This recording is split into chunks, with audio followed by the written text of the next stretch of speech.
Slash and Burn is a podcast about fanfiction. It is filled with loud swearing and explicit sexual description. It is not for children, nor the weak of stomach, nor will. Although we attribute to authors as best we can, we have no legal rights to the written works we discuss, nor the characters and universes upon which they are based. We also firmly believe that as long as what you're doing isn't hurting anyone else, whatever you do to get your jollies is all well and good. Join us and have some laughs over the world of fanfic.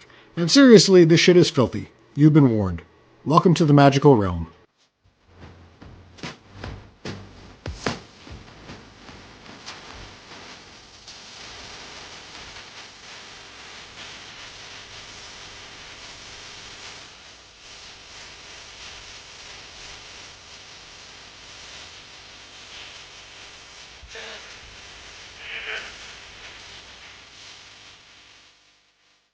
Hello and welcome to another episode of Slash and Burn, your hopefully favorite funny fanfiction podcast. As always, I am Steve. And I am Kera. Parentheses, wait for Kera.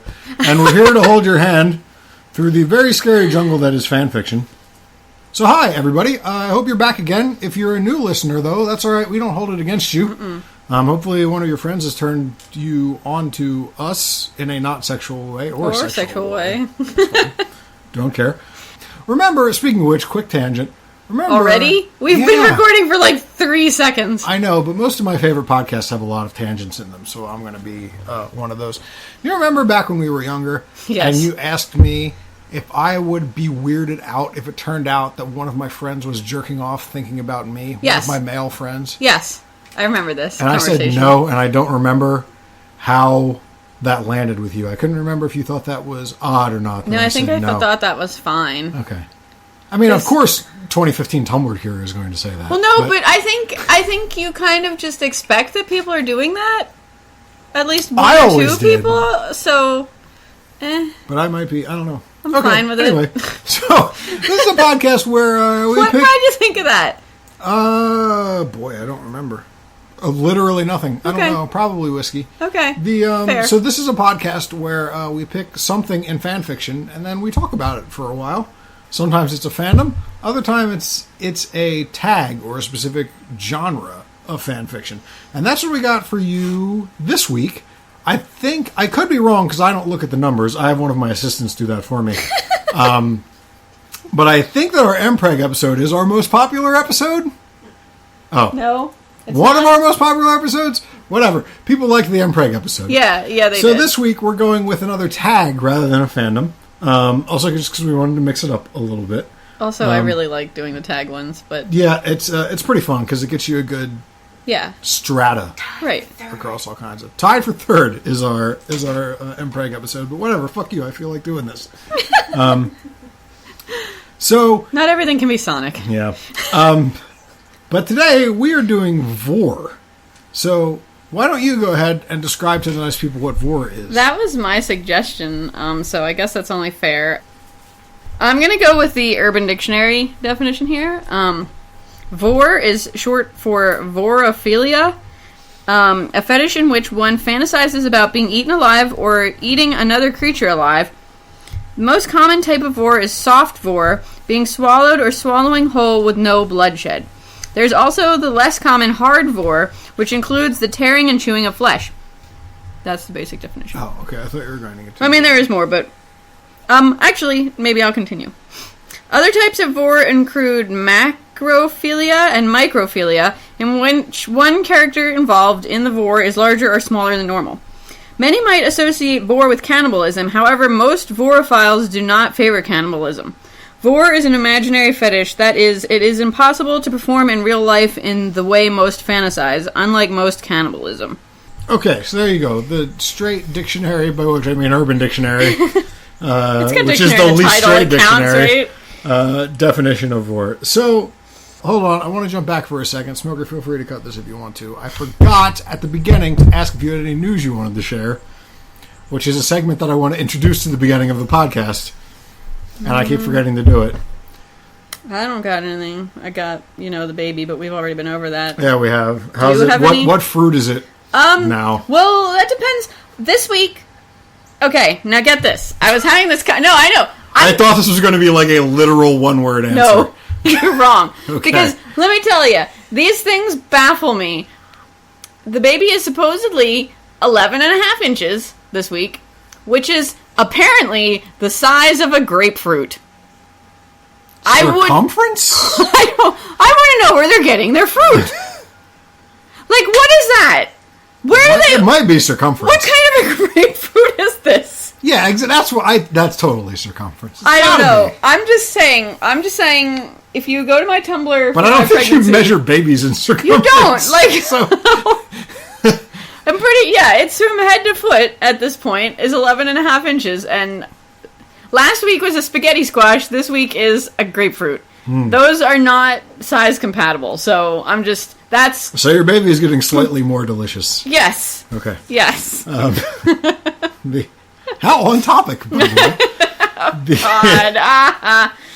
Remind me to say something. In fact, I'll say it now since this was a pretty good...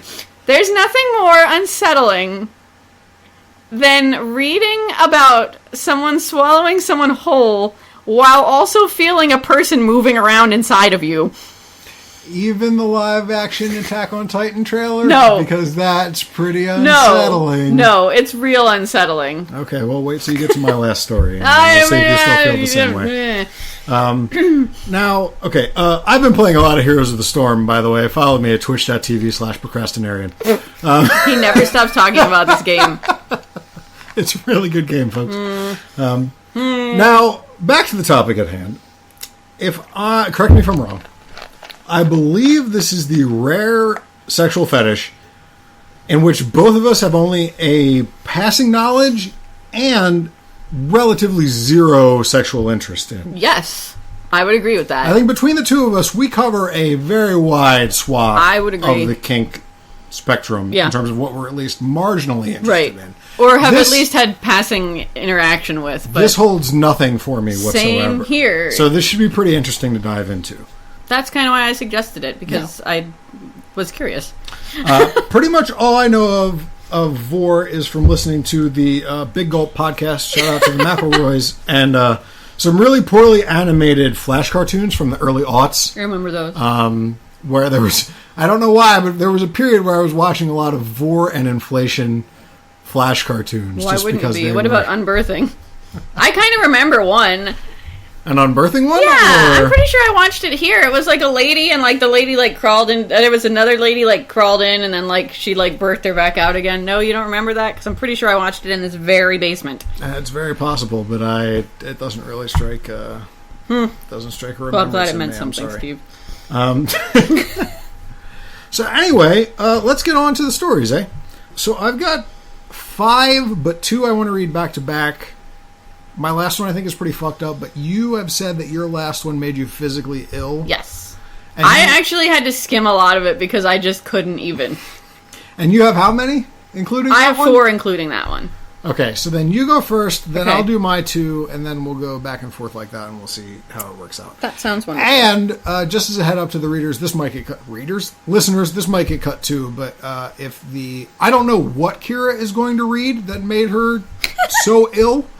But if we decide that it's too out there for the podcast, we might cut it. And then this might get cut too, if that is the case, in which case you won't hear any of what I'm saying. So cockballs, dick, shit, cunt. Fair enough. Anyway, your first story. Okay. Oh, sorry. One more thing. A quick moment from our sponsor, Microsoft. We are both reading our stories off of Microsoft Surface Pro 3s. I love them. Microsoft, we love your tablet computers / laptops. Please give us money. Anyway, go ahead. Okay, my first story is a really short one. It's called Sweet Revenge by Toxic Tears Fix. That's all one word. Fix, like... F-I-C-S. Okay. Like fanfic. Yeah. It's on Archive of Our Own, and the fandom is Avenged Sevenfold. Which I have to say, I kind of picked this one just because of the fandom. Now, you told me this earlier in the day, and I immediately started laughing. But so Avenged Sevenfold was a new metal band that was popular in the early aughts, I guess, right? Maybe mid-aughts. I think we're being told that they still exist. I'm sure they do, but they were popular. They were being played on radio at that point. Yeah, they were being played on like Top 40 radio. Yeah, absolutely. That one song was in Rock Band, right? Yeah. Guitar Hero They had or a couple in something? Rock I don't Band, know. actually. I think they had one in Guitar Hero and a couple in Rock Band, yeah. But anyway, I know nothing about the band except for those songs that I probably heard in those games. And this is really short, and I was tempted to just read the whole thing, but I think I'll just probably read most of the whole thing. In this story, Brian, who I'm going to assume is one of the band members... Maybe that makes sense. He could be a roadie. He could be. Maybe he's a really famous Avenged Sevenfold roadie. Maybe. Again, I don't really know anything about this fandom. Is it fair to call Avenged Sevenfold a fandom? Hey, I'm just saying, on Archive of Our Own, it says...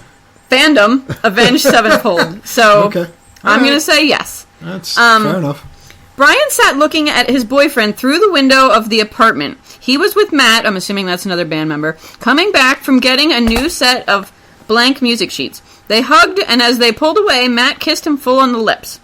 Brian's jaw dropped, and his heart shattered into a trillion pieces. It's a lot of fucking pieces. So, I don't know... how he's watching them. Is he sitting out in the bushes looking through the window into their apartment? Where's the narrator? I have no idea. Where's the narrator? After seeing this, he storms off to the bedroom. So... The narrator? Yes, or the guy who got the narrator. And he grabs a pair of handcuffs, and he's going to get even. So, his boyfriend, who is called Zaki, which just makes me want to vomit just saying that, Zach E or Zaki? Zacky. Oh, right, that's right. The guys in Avenged Sevenfold have hilarious names. Wow. Hold on, we gotta take a second for this. Whoa! I had forgotten about this entirely. One of our producers I don't just see came Brian up with it. on there at all. Can you read me the names of the members of Avenged Sevenfold, please? Alright, your members of Avenged Sevenfold are M. Shadows, Zaki Vengeance, Sinister Gates, that's Sinister with 2 Y's. Johnny Christ. 2 Y's in a row? Or No. S-Y? Okay. Yes. And Johnny Christ. Do you also want the past members? They're not as funny. Yes, though. please. They're not as funny, though. Too late. Matt Wendt, Oh, Matt's mentioned here. The Rev, Justin Sane, Damian Ash, and Aaron Ilj? Yeah, I guess so. Yeah. Yeah, but there's no Brian here. What? Maybe this is a self-insertion? Or he's a roadie. I guess. I thought Justin Sane was a professional wrestler for a second, though, and then I remember that was just incredible, so I apologized. It says it's Brian Hanner Jr., Okay. if that means anything. If I'm looking at the tags on Archive. I totally forgot that they all had hilarious names. I didn't Thank you realize for this that. was going to get so in-depth. Anyway, continue. So when Zaki comes home, he's like, being all sexy at him to try and lure him into some sexy times.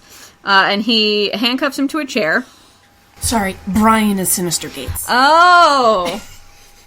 Breaking How did we news, not folks. know? Of course Sinister is a nickname for Brian. How silly of us. Well, okay. So he handcuffs him to a chair, and Brian, or Sinister, I suppose, handcuffs Zaki to a chair, and Zaki is understandably confused. Brian, what the hell? He spat, struggling to get free of the cuffs. Brian says, you said that you were hungry, so now you are going to eat what I serve you. Brian chuckled and pat his cheek. He went over to the fridge and grabbed some lunch meats and cheeses as well as other kinds of sandwich fixings. He made over 10 kinds before he ran out of meat. He walked over with 2 plates. 10 kinds of sandwiches? Yeah, well, he walked over with 2 plates, hold 5 loaded sandwich each. This story's beginning to lose structure. Zaki swallowed hard. He was concerned about what was going on. He shoved the sandwich in front of Zaki's face. I'm assuming we switched to Brian there, but there's no breaks in this paragraph. Man.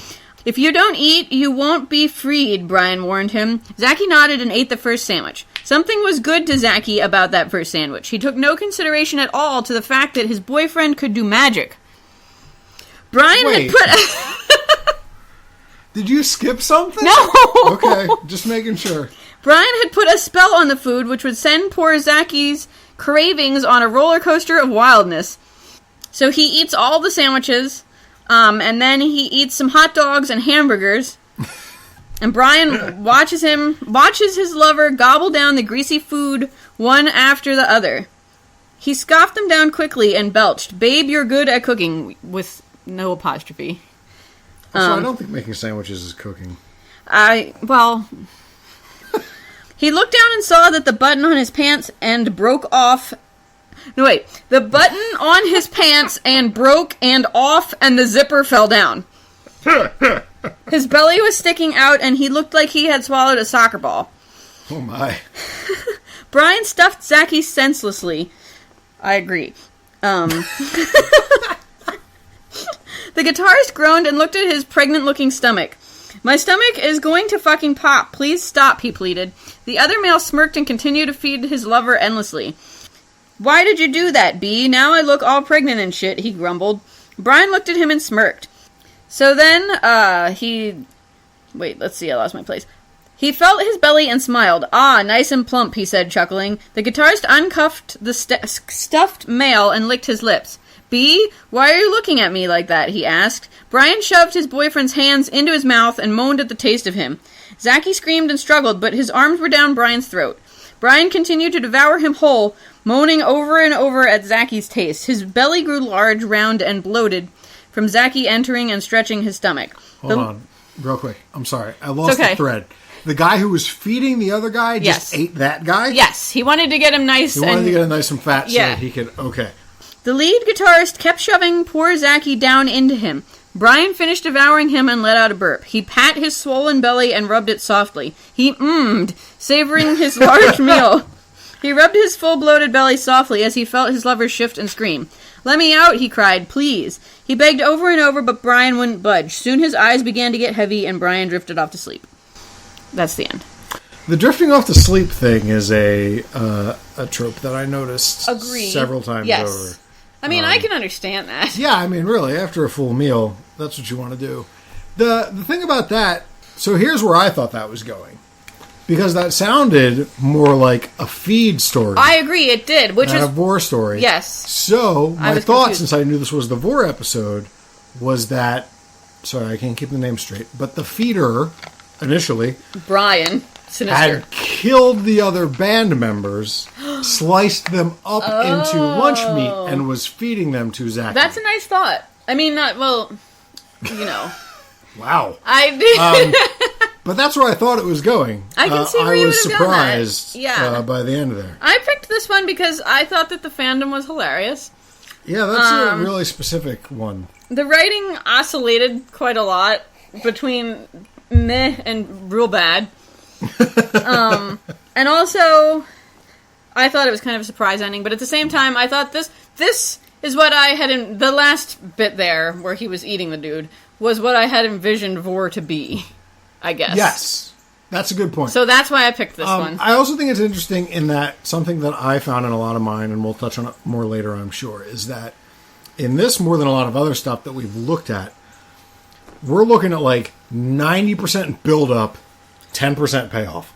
Like, there's so much leading up to the actual eating. Then you're going to love my next story, but yes. I've noticed that a lot with a lot of things that I saw. Because not everything that I'm going to read, I did look into a lot of things other than what I'm going to read.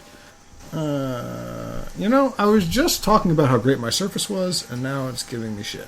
Microsoft. They heard you. And they didn't want to be advertised on a podcast like this. It won't let me put my pin in. There we go. So, I'm going to read two in a row, actually. My reasoning behind this is they're both quite short, and they both hit a lot of the same points with one very specific pivot. And I wanted to talk about that in relation to both of them. So, the first one is called Friends on the Inside. It's by Andy the Shiny Victini. Not sure what that means. On fanfiction.net. So, this is a Pokemon one. But it's written entirely in the second person, which is weird. And it's never mentioned what kind of Pokemon the you in the story is. Or, I guess, there's a very small chance that it's not a Pokemon but a human being. But there are a couple instances where it uses, like, paw instead of, like, hand. So that's what makes me think it's a Pokemon. But, like, as a Pokemon, you might think that that's what those are called. If that's all you know. But it's from that perspective. So if you were... Oh, right. I Right? See forgot what I'm about saying? the... So I think it's another Pokemon. Yeah, But it's okay. never mentioned which one. There's like no allusions to it whatsoever. But anyway, so you are very hungry and you're looking for some berries in a bush, but you're unable to find any because other Pokemon have already gotten all the berries. Sure. And your stomach is growling a lot. And then suddenly a friendly Pichu comes by and he sees that you're hungry and he offers you some of the berries that he's collected. You eat them and they're delicious and filling and you're very thankful to the Pichu for providing them to you. After this, you and the Pichu smile at each other a lot, and then you spend hours and hours playing together in the fields and the woods and all the kinds of places that Pokemon play, the tall grass, for example. Near the end of the day, you're both very tired, so at this point you decide to, quote, set your plan in motion, and you tickle Pichu's nose with some kind of special dust. The special dust tickles him all over. And so he closes his eyes and he just can't stop laughing because he's being tickled the whole way through by this dust. The that you story's put on already his grossing nose. me out. And over the course of the minute that this is going on, the Pichu gets smaller and smaller. Now here's the interesting thing. Pichu's already very small. I went and looked at the official Pokedex. A Pichu is listed at 1 foot tall and weighs 4.4 pounds. So already, quite a small Pokemon. It gets even smaller. It's said that he becomes the size of a drinking pill. Don't know what a drinking pill is. Yeah, I'm not sure. But Did you Google it? Because I'm like real curious. No, I didn't actually. You keep talking, I'll Google it. But he's the size of the drinking pill. And you then offer up your paw for him to climb into. And though he's at first reluctant, Pichu then smiles and climbs aboard because the two of you are such good friends. And then the two of you go off to take a nap because you're both full and tired from a day of Pokemon adventures. So from here on out, I'm going to read the rest of the story, unless you've got what a SmartDrinkingPill.com. Protect your liver with the Smart Drinking Pill, the only pill of its kind that has been specifically designed to prevent liver damage from alcohol. See, I don't think that's Is that what they're talking about? There's 'Cause also that's what those this ones is that are coming- supposed to keep you from getting hungover or whatever, but I don't think that's what they're getting at. That's all that's coming up right now. So maybe, I don't know. It's Maybe they just meant a pill that you drink with a gulp of water, but that like seems every really, pill? You mean like all Well, there's pills? chewables, but that does seem like really weird nomenclature. But anyway, here's where the story picks up. I am now quoting. Pichu smiled back as he cuddled your cheek in return while purring. You began to purr as well as you cuddled with him. Pichu smiled as he heard you purr in delight. After a few minutes of cuddling, you grew a little as you made a huge yawn. Sorry, not a lawn. Yawn. Still doesn't make any sense. You grew a little? Pichu looked at your mouth as it looked so warm, moist, and cuddly. After you yawned, you looked back at Pichu and smiled again as he grinned as he saw you mouth. You were about to cuddle with him again as Pichu managed to leap and squeeze into your mouth. You were completely dumbfounded by this. You never thought that your friend would want to sleep in your mouth, or maybe he wanted to sleep in your belly. Pichu squirmed playfully in your mouth and hugged your tongue as he loved how it was moist, warm, and even cuddly. You purred in delight, and you decided to use your tongue to play with him. This is upsetting my choking phobia. Pichu smiled even more as he was being licked by your huge tongue. You continued to purr as you loved his taste so much, wanting to savor every last bit of it. 10 minutes later, Oh, God. Pichu crawled to your throat as he was ready for what you wanted to do. You were still a little surprised by this, but you preceded to tilt your head and swallow Pichu. Pichu smiled even more when he slid down your throat. How do you know? Rubbing it in the process. You purred more and more as you'd done this. In a matter of seconds, Pichu dropped into your huge stomach and instantly started to rub the walls. You purred even louder as you felt the affectionate rubs, rubbing your bulgeless belly as well. Pichu later got drowsier as you stomach noises and heartbeat lulled him to sleep. At the same time, you got drowsy as well as you lied down on the ground. A few minutes later, Pichu fell asleep as he was safe from any danger that nature can give. Except stomach acid. You eventually fell asleep as well with a smile on your face, and also you have your best friend Pichu sleeping peacefully in your belly.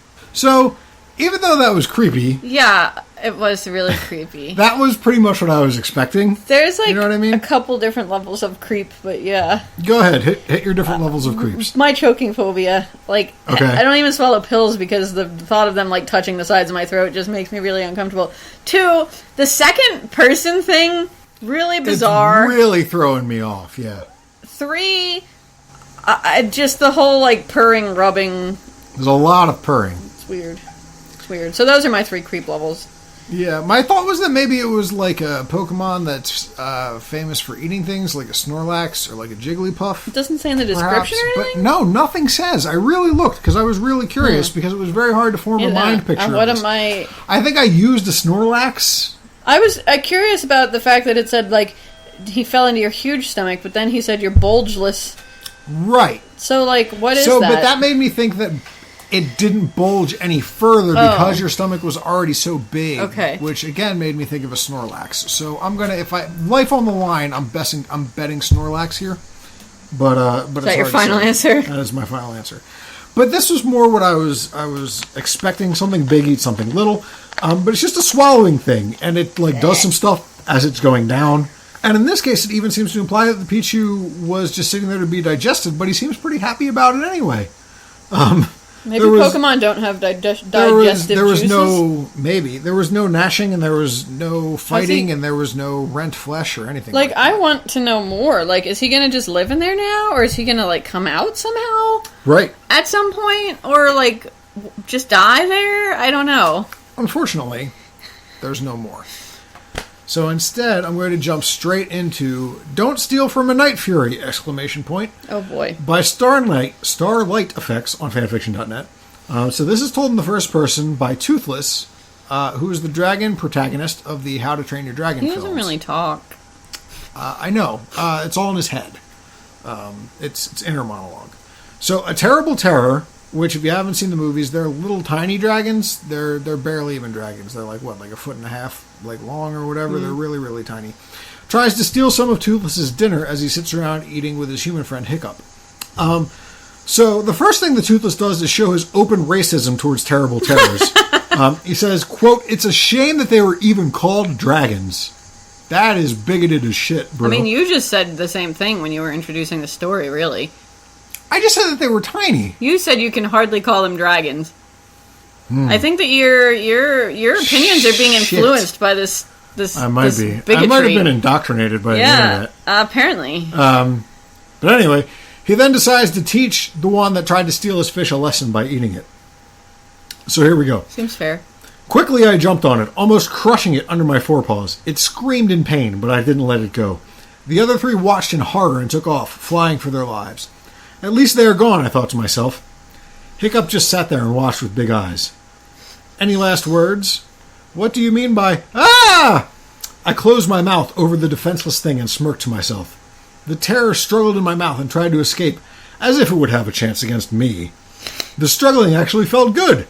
I kept him in there a bit, moving my tongue, which was almost his size, over him and enjoyed the taste. Let me out. Please let me out, it screamed in my mouth. I just laughed at this. In an act of desperation, his little claws scratched my tongue, hurting it a bit. That made me really angry. You will regret this, I growled, which is probably really hard to pull off when you've got a mouthful of dragon. I'd have... okay. I then moved my head up, because as a last humiliation, I wanted to swallow him alive. I started gulping. His tiny head was the first of his body to come into my gullet. It struggled for his life, but even my tongue was stronger than him. I pushed him deeper and deeper with my tongue, finding out that the struggling felt really good, like a massage. I moaned in pleasure. Then I gulped the rest of him down. He was completely gone. Now he would get digested alive. A thought that made me smile evil. And a whole terrible terror was a nice snack. Now I was full. I lied down and purred. Then I looked up at Hiccup. He sat there, his eyes and mouth wide open and completely still. Why was it so special? I mean, humans also ate chickens, right? I nuzzled Hiccup to calm him and lied down next to him, purring. Okay, something like that I never saw before. You guys are so full of surprises. He scratched me behind the ear, the point I could never reach with my paws, and I started to sleep peacefully. The end. So you seem like you have a lot of issues to raise. I mean, with this. I think it's just with the entire genre in general. Like, it just really grosses me out. So the thing that I thought was interesting of this versus the Pokemon one is that they're both very similar in that A, there's no sex, except for the swallowing right. part. B, it both goes into pretty explicit detail in terms of what the swallowed thing is doing as it's being swallowed. Right. But it's got a marked, complete shift in terms of voluntary v. involuntary on it. And it even, like, in the films, Toothless is really very mild-mannered, except for that bit where he gets overtaken by the Alpha or the Omega or whatever they call it. I've seen it, but some people maybe haven't. But other than that, he's very, he's kindly and whatever. This makes him just seems like a sadistic dick face. I don't really think that this story captured his essence at all. Right. Unless maybe the Omega or Alpha or whatever they called it was off. That's a different topic altogether. In this world, not in your fucked up deviant world, was controlling him, outside of it anyway. That wasn't mentioned at all, but it was one of the things that popped into my head that maybe that was what was making him into such a dick. Now, one of the things that I thought was really interesting was that little bit at the end where humans eat chickens, though, don't they? Except not really raw the same thing. And alive. And also, they're the same species as you. Yeah, exactly. Except but Toothless doesn't think that terrible terrors aren't. They think he thinks they're sub-dragons. Doesn't matter. No. He's like the H.P. Lovecraft of dragons. There's a lot of no. There's a whole lot of no. No. But yeah, the fact that they really go into detail on the Vore creature as it's sliding down the Vorer's throat was something I guess I wasn't really surprised by, but I marked it. That was very interesting to me. I guess that's a thing that is very emphasized. Do you have more to say on this? Because I think that's a really great segue to my next story, actually. Okay, that is a great segue to your next story. I didn't have anything else to say, but I am out of alcohol, so we're going to pause for a second. Welcome back, everybody. I've got a fresh cup of alcohol. Before we move on to your next story, actually, while I was getting that alcohol, I thought of something. So, you know how furries always... Man, you should have seen the look she just gave the wall when I said that. You know how furries, many of them say that it's not a sexual thing at all. Yeah.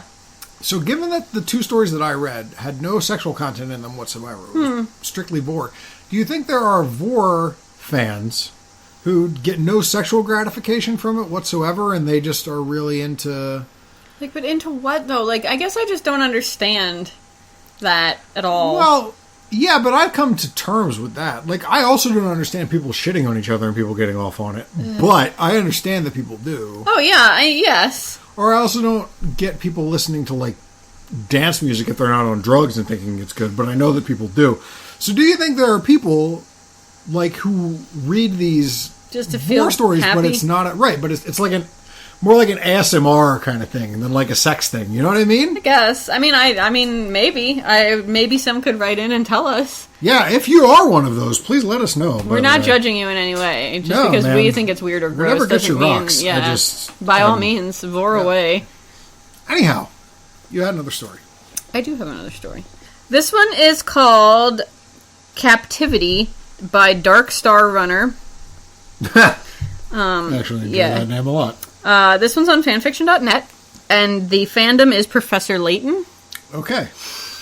Professor Layton is a series of Nintendo 3DS, and I guess original DS. Either way, Nintendo handheld video games wherein you play this professor who is a Sherlock Holmes type and is very good at solving mysteries, and you collect clues, and you figure out who did crimes, and that's the whole game. Okay, then that's exactly what I knew about it. Yep. Okay, alright, well then I know everything there is to know. So, the story opens with Professor Layton waking up, and he is confused, and he is tied up, and he's in a plain room, with 3 windows and planks of wood on the walls. It's thundering outside, raining, so it's all very dramatic, Dark and stormy night, etc. Yeah, basically. And some dude named Klaus comes out, who, from a very quick Wikipedia search, I've found that he's some sort of villain, I guess. He's his Moriarty, perhaps? Maybe. I don't know. I only very briefly played one of them. Yeah, I don't know. But he comes in, and he's carrying a plate of food, and he says he's glad to see you awake. And Professor Layton is like, what are you doing? And Klaus says, oh, Professor, the only thing I want is... He tapped the bottom of his own lip as if in thought, as if to choose his words carefully. I've been thinking, I want you and me to be together, in a sense. There's a lot of ellipses in here. Ellipses. Yeah, those. Go on. Listen, you. And how exactly do you propose we do so? The professor questioned, obviously seeing through Klaus's thin words. A grin appeared on the boy's face. Well, Professor, I want you to be inside of me. A slightly demented chuckle escaped his lips. The professor looked in utter shock. I sincerely hope you are not implying that you want us to... Oh no, Professor, you're wrong on both accounts. No, I don't desire that. No, I've got a more interesting method. So, Professor Layton is like, WTF, and he's like, you wouldn't believe me if I told you. So he takes off the professor's shoes and socks and exposes his bare feet. And then, to Layton's disgust and utter shock, the boy spread his lips apart and slowly brought his tongue along the man's soles. Layton soon found out the reason behind the chains, as he was unable to squirm of pull away from the boy's swift tongue. His warm, sticky saliva began to run over the man's toes. His warm, humid breath brushed against his skin. Then Klaus did the extraordinary. He closed his eyes and slowly opened his jaws wide, sliding the man's feet into his maw, teeth scraping against the man's bare skin. Layton let out a gasp as his feet were surrounded by the moist flesh within the boy's mouth, his toes near the back of his throat. Another point of realization by what Klaus had meant when he said he wanted him inside of him. Klaus was going to swallow him, alive, whole. I really didn't want to read this whole story, but there's just so much good stuff in here. No, go ahead. This was confirmed as an impossible gulp sent Layton's feet into the boy's gullet. Both looked on in shock, lighting up Klaus's with excitement and Layton's with fear. Klaus slowly reached up his hand to his neck, touching gently around the huge comical bulge that appeared. Layton felt the boy's fingers around the base of his feet and slowly chuckled at the slight ticklish touch. Layton felt the walls around his feet pulse and vibrate as the boy gave a humorous laugh. His stomach began to turn from disgust. So he tries to make him stop. Klaus says no. Layton is trying to fight. He's kicking as much as he can. Yes, he screamed in pleasure as the man's toes began to dig into the slimy walls of his throat. Oh yes, it hurt, yet it was an amazing feeling. He cuts off his pant legs and starts to swallow him further. A gulp dragged him onto the bed on all fours. A sudden pressure grew below his chest, and Layton felt the muscles within the boy shift all around his legs as the boy maneuvered his body slightly, guiding his feet deeper within. Klaus winced in pain as the feet pressed against the tense muscle, until suddenly there was a relaxation. They both realized what had happened. Already, Layton's feet had reached Klaus's stomach. Layton's mind went blank as he watched the boy reach down to his belly and lightly touch the small lump within. So he keeps swallowing, and he starts to, his legs are bending up inside of this Klaus fellow's stomach. Klaus started to swallow him further until a harsh pain rippled across his gut. Both he and Layton looked towards his stomach, a large bulge already beginning to form. Klaus pondered his options, somewhat frightened, wondering if he should continue. And his insatiable hunger overcame him as he gulped down the man's thighs, his seat within his jaws. Layton finally broke from his panic again. Why are you doing this, Klaus? He screamed. Klaus gave a delightful grin. Like I said, I want you inside of me, Professor. How is he talking? Yeah, it's really... and it hasn't... Again, I've only barely played the Professor Layton games, but I don't think that Klaus has an anaconda jaw. No. I don't know how... Agreed. He would be doing this. Yeah. I don't know either. And it's never explained. Maybe he's telepathic? Maybe. I haven't played enough of the games to know. It'll make me feel better if we assume that he's telepathic, I guess. That he's not just, talking over these feet or legs at this point. So he cuts his shirt and stuff off and then starts swallowing again. He left his underwear on, though, I have to point out. Which, again, not sexy. Curious. It's not a sexual thing, I guess, in this situation again. But, who wants to eat pants? But I guess who wants to eat underwear? Who wants to eat a full-grown man? A lot of people. Apparently. All right. So Professor Layton feels that his feet are beginning to tingle because they're already starting to be digested. At once he let out a pained scream. His stomach bounced around slightly. It took him a few moments to realize Layton was fighting back, his toes digging deep into the fleshy walls. He screamed in both pain and pleasure. Is that how you're going to play, Layton? Well, it's about time. He opened his mouth wide before sinking his teeth into the soft belly of the man. It was Leighton's turn to scream out in pain as blood began to trickle along his skin. Klaus laughed crazily before shoving the man deeper down into his stomach. His rough tongue scraped against the man's wound, causing him to let out whimpers of pain, his teeth gritted together. There was no sanity left as Klaus continued to gulp and swallow the man down, enjoying the slight taste of his warm blood. Leighton felt his fingers slip into the man's gooey throat, then his whole hand. The contractions pulling him further and further into the boy's digestive system. The fluids in the boy's stomach had risen now, now filling half of the digestive sac. Ew. Yeah, I know. Leighton could already feel the muscles within beginning to tense and try and twist his body around. He gave another attack, only to be met by Klaus's sharp teeth to his chest. So he swallows him whole, mostly, so far. He says, you didn't even ask about Luke, which I guess is his boy companion. Yeah. He says that he's already eaten Luke. Professor Leighton is sobbing. Klaus then opened his jaws wide and began to finish the job. Leighton felt his head begin to enter Klaus's jaws, the pattering of rain being replaced by the internal sounds of Klaus's body at work.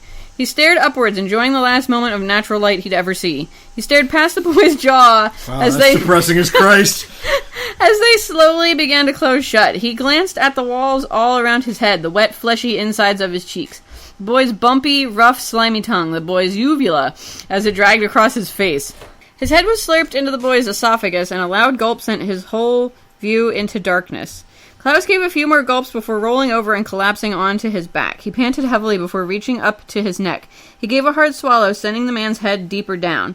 Leighton was panicking all around. This was it. His face was crushed between the fleshy, slimy esophageal lining, the ceiling above him folding and pushing him unwillingly further down, and there was nothing he could do.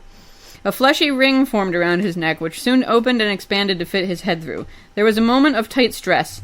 Leighton let out a gasp as he was forced through the seal before it closed tightly over his head. He opened his eyes. The room was illuminated slightly through the stretched-out flesh, giving Leighton just enough light to see the unimaginable horror around him. So he's in the stomach now.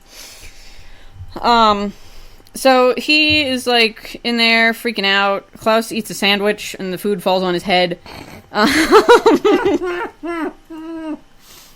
I'm sorry. That's great. Is it great? Is it great? I mean, to me it's great. To Leighton it was probably terrible. So an encapsulation of his horror. Something about the food falling on his head, seems to, shock him into, anger. And he's like, wait a minute, I'm not just going to sit back and take this. So he starts to climb back out. Does he have a ladder? No. Within the boy's gut, Leighton took to forcefully gripping and tearing at the flesh surrounding him, digging his nails and teeth into the boy's lining, biting as hard as he could. He didn't care about the blood that was starting to pool and mix with the slimy digestive juices around him. He didn't care about the tangy and bitter goo and acid that dripped into his mouth. No, he wanted to get out of here. That was his goal. Then he remembered the sphincter. He dug his fingers into the fleshy seal, wriggling his way through the tense muscle. Wait, which sphincter? I'm assuming the one that he just came down through. Okay. Unfortunately, that's what I figured. This isn't. It didn't specify. No, he's talking about the one he just came down through. He dug his fingers into the fleshy seal, wriggling his way through the tense muscle. A swallow came from above. So he climbs back out, causing Klaus an immense amount of pain as he does so. He eventually, the crawling in his throat makes him feel nauseous, so he ends up, vomiting Leighton out. How's this doing for your choking phobia? It's not great. So, yeah, he's vomited out then, eventually, and then the end of the story is just a tiny little paragraph. It says, Leighton grunted, carrying the massive weight within his stomach. Already the boy had suffocated, and the movement was no more. The liquids within sloshed around with each step, and Leighton winced with the heavy, dead weight within. He stumbled once more, a thick belch resounding from his gullet. He then patted his belly. The boy had put up a good fight, but now revenge was settled. The debt was paid. So he ended up eating Klaus in the end, but with no description. That's grim as hell. So yeah, that was alarming. Huh. Yeah. How about that? Wow. You wanted more detail? Yeah, that I got really more went detail. Into it full on. There's more, too, that I didn't read, because it's not that long, but I got better things to do than read this now, here's horror. I already brought this up a little bit, but we've read 4 stories? Mm-hmm. 4 stories betwixt the two of us that have had no sexual content in them whatsoever. Oh boy, have I got a treat for you in my next one. We're about to flip that script like a motherfucker. But yeah, and again, this is getting another one that's going to hit my pet peeve of characters with no relation to their setting, their history, other than the fact that these are 2 people that know each other. You know, like, if Leighton had gotten down there and then there was a puzzle to solve to get out, like, that's a story. You know what I mean? Right. No, yeah, I get it. But this is it's had nothing to do with him being Professor Layton at all. No. Unless I'm missing something. And what was the kid's name? Klaus? Klaus is, again, some sort of, like, snake man. I don't think so. He looked like, normal in the picture that I saw. Even if he was, like, a Monkey D. Luffy, who is famous for eating a whole lot of stuff, like, I would let that, and was made out of rubber, like, I'd let that go. Like, that would be close Strangely, enough. I didn't come across any One Piece. Neither did I. Maybe we'll have to search that out specifically afterwards. But so, yeah, so no sex, and no relation to the actual universe into which those characters exist. Just, it's boggling to me. But speaking of sex, we're about to get there, at least a little bit. Oh boy. I can hardly wait. Okay, here we go. So, my next story is named Digested Alive, a Sonic the Werehog fanfiction by SuperJinx13. So, my first question on this is, what the fuck is Sonic the Werehog? I'm also curious about that. Do you have an answer for me? Apparently, it is comic canon. In the Sonic the Hedgehog comic book, he inhales some sort of green gas that was created by Eggman or one of Eggman's agents. That turns him into, at certain times of day... Please tell me it turns him into a real hedgehog. No, it turns him into like a bestial, like more like a more animalistic hedgehog than the anthropomorphic hedgehog that we all know and love. But not a straight up animal hedgehog. He is not just a straight hedgehog. He can still speak, he can still think, he can still walk bipedally, I assume, all that kind of shit, right? So here we have, the name is Misty Bloom, the albino hedgehog, which is a pretty clear self-insertion character. Yes. And you can tell this because the first 2 paragraphs are spent entirely describing the exact things she wears and such. Again, with that. I smiled to myself as I stood in front of my mirror. I ran a brush through my pure white quills and gently shook my head. They moved gracefully and beautifully.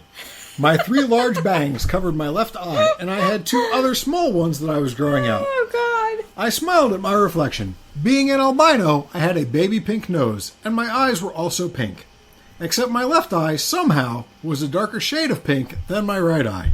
What? I also had a very pale muzzle, also because I was an albino. No kidding. My arms were also solid white, and so was my torso. And so was my foot, and so are my toes. I had nice medium-sized breasts. Not too spelled incorrectly large, but not too spelled incorrectly small. Just perfect. My rear end was also toned, and my legs showed that I was a well-practiced figure skater. Oh. I wore a lavender scarf around my neck and a pink dress. The torso of my dress was a light pink, while the skirt was a slight bit darker. I also wore angel sleeves. Is that something? I think it's like the like that. Oh, okay. You couldn't see that, no, viewers at home. Can't use my words. It was like dangling below the underarm, like a really fat lady who lost a lot of weight or something. Yeah. But it's fabric instead of extra skin. Well, like I kind of think it goes like out, kind of like in a bell shape from like your shoulder. Okay. Like I have a shirt like that I wear to work sometimes, and I call myself the accounting wizard. I don't know. Whatever gets you through the day. I also wore angel sleeves that were the same color as the bottom of my skirt. I had on grayish lavender tights. How do you have grayish lavender? That would be just like lavender, right? With bright yellow leg warmers. Ew! What? Tights and leg warmers? Those colors don't go together at all. And pink ballet flats. Oh, stop it. I twirled and curtsied in the mirror. I hoped that Sonic would like my outfit. He doesn't. Good. Well, I don't know for sure. I'm saying, were I Sonic, I would not like your outfit, despite the tights. So this Misty Bloom is totally trying to jump Sonic Bones. What else? And also steal him away from Amy. Amy totally throws her some shade in the hallway. Is it about the leg warmers? In school. No, it's because she invited Sonic to dinner. And Misty is all like, oh, it's just a friendly, innocent friends dinner. I don't know what you're so upset about. And Amy is like, whatever, if you do anything to him, I'm going to fucking kill you. I don't think she actually says that, but I don't have it pasted here, so I don't remember. But it was along those lines. Amy's very upset. But so she invited Sonic over for some dinner, and he accepted. And the dinner that she makes for him is some chili dogs, and it goes into a fair bit of detail about how she boils the hot dogs to make the chili dogs. I know, right? Grill that hot shit. Dogs are the worst. What the fuck is wrong with you? You're making a special dinner for the guy that you need so badly, and you're going to boil the hot dogs? Oh, God. What the Christ, Misty? I wouldn't. Oh. Anyway, so she invites him over for some chili dogs because they're his favorite. Obs. Duh. Sonic comes over, but it's nighttime, so he's in his werehog form, which, as I already explained, is comic canon. All right, you say so. I haven't read those in years, so... So, they come over, they have a nice dinner, he finishes eating the chili dogs, but then Sonic says that he's still hungry. Misty apologizes and says that she doesn't have anything else to eat, but Sonic says that it's okay because there's something delicious right here. Where? I asked, looking around. You. Sonic's smile grew. I blushed. Me? I wasn't sure how to respond. I began to back away slowly, and Sonic followed. I jumped when I realized that I was pressed up against a wall. Sonic stood over top of me, which seems weird if she's up against a wall, and grinned down at me. My face turned bright pink. With one swift movement, my clothing laid in rags at my feet, which is impressive as hell, considering she was wearing at least 14 layers. Yeah, I'll say. How do you get the leg warmers off? Sonic's body pressed up against mine, and my head swirled with ecstasy spelled incorrectly. So she's like totally naked, right? Apparently. Okay. It said my clothing. All right. I'd give anything to be with Sonic forever. If this was the way he wanted to do it, I was ready. I gently smiled at Sonic as I said, if it'll make you happy and it means we can be together forever, Sonic, I will go willingly. Sonic grinned as he picked me up and carried me upstairs to my bedroom. He laid me down on my bed and began to lick my toes. I giggled from the sensation. Sonic then opened his mouth and put my feet in his mouth. Can we pause for a second? Go ahead. So she seems to know that she's going into something that she doesn't want to do. So does she already know that he's just going to, like, eat her? Like, did she jump to that conclusion? That's the way that it seems. Because so that maybe seems weird to me. In our Sonic the Hedgehog episode, if you remember, there was the one story that I read. In fact, I think we both picked the same story, but maybe I'm misremembering which story it was. Where there were all these rumors flying around that Sonic was secretly gay, but he couldn't let anybody know. I do. We did. So pick maybe that there's one. all these rumors flying around Mobius High that Sonic is totally into eating his girlfriends, and so Misty just assumes. We don't know.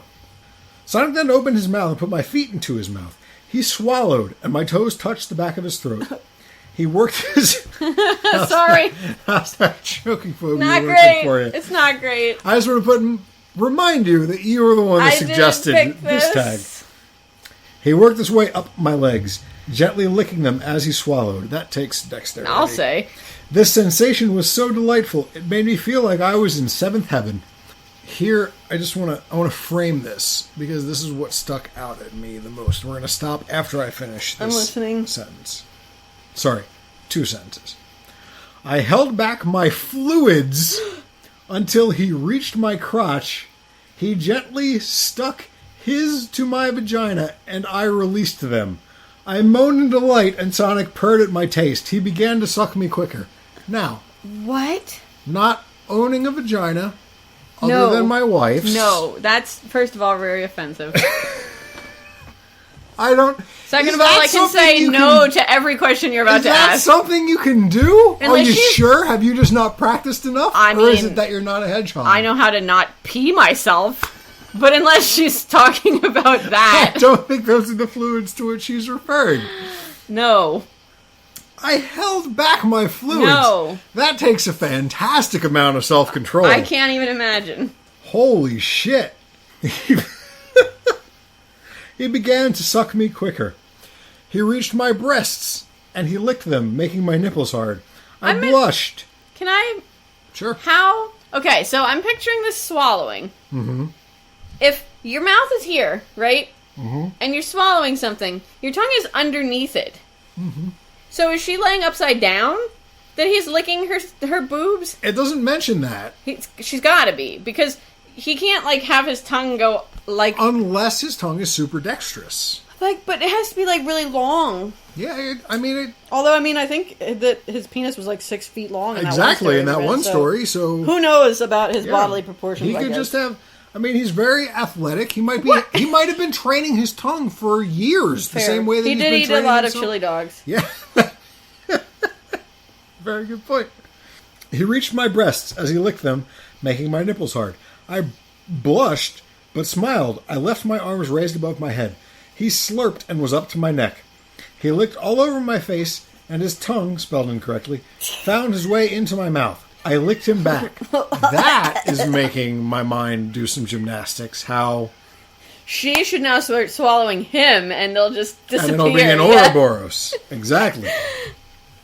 A loud slurp, and my arms and head went down into his throat. I had reached his stomach.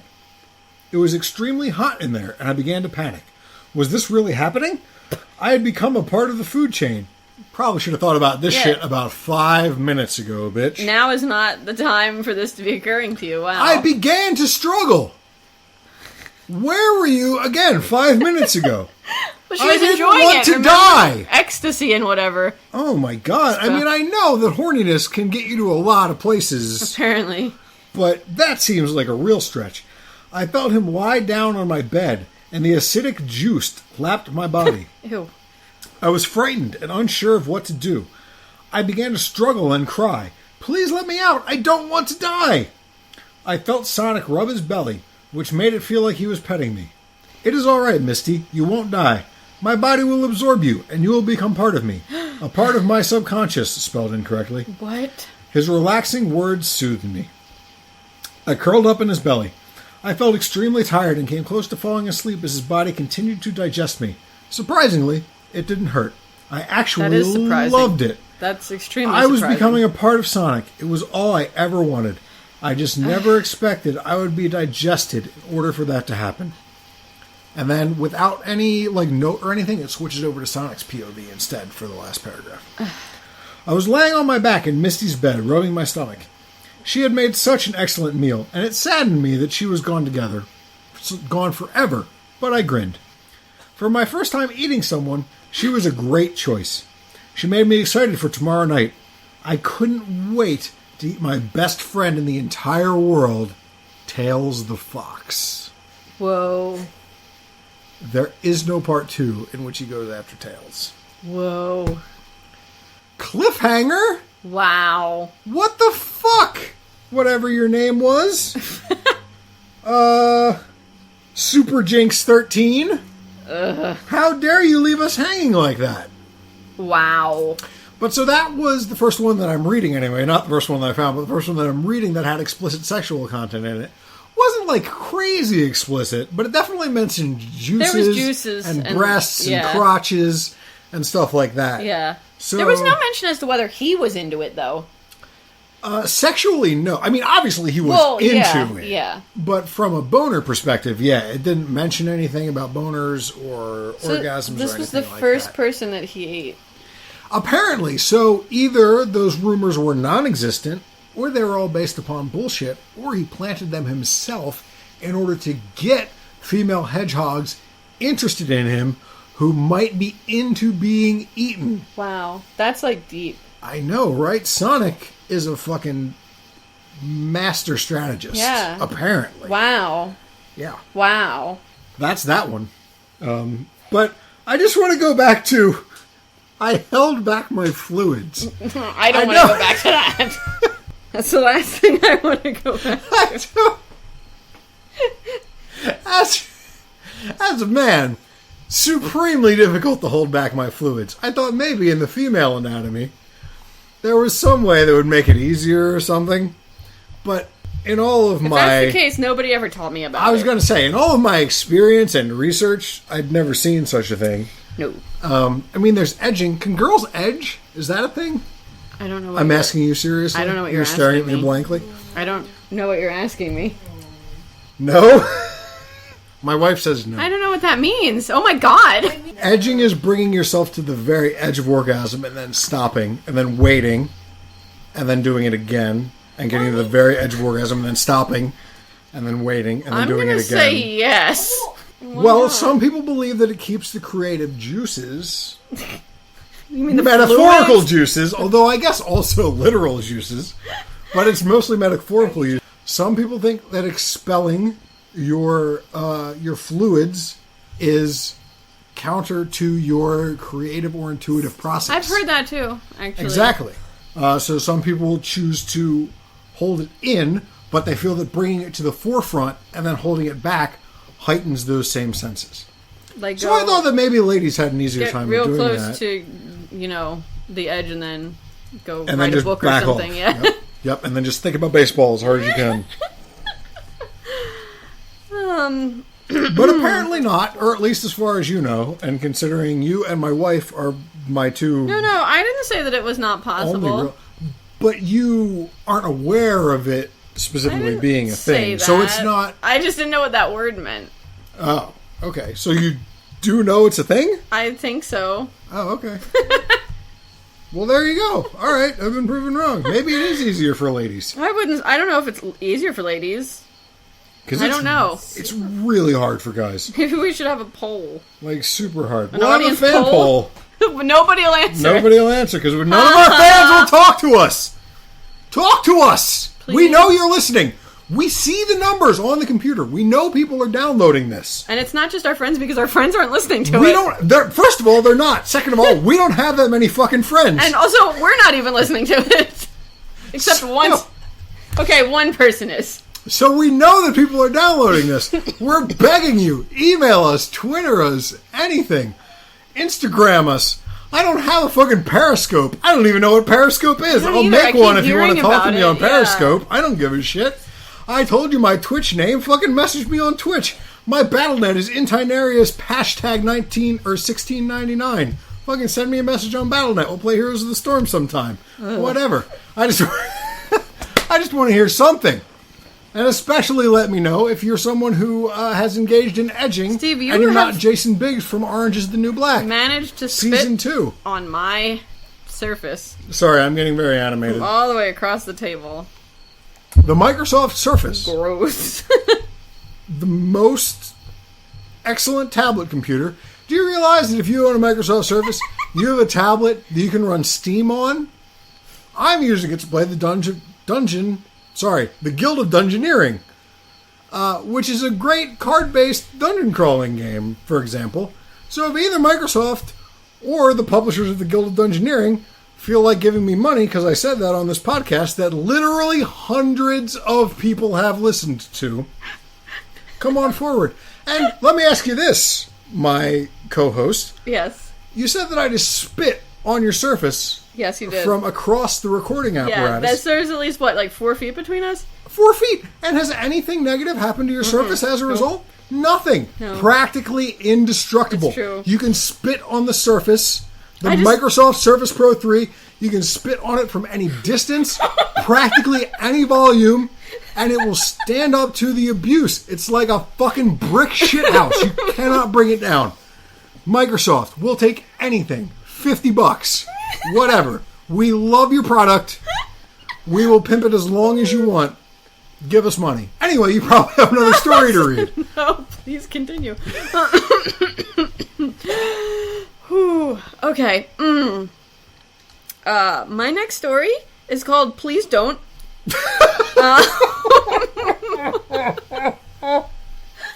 Okay then, story. I will go on to my next story. But I can't breathe. Okay, again, we've discussed the pronunciation of this word and we haven't agreed on anything, so I'm just gonna stick with Yaoi Kokomo? Fangirl Yuri. No!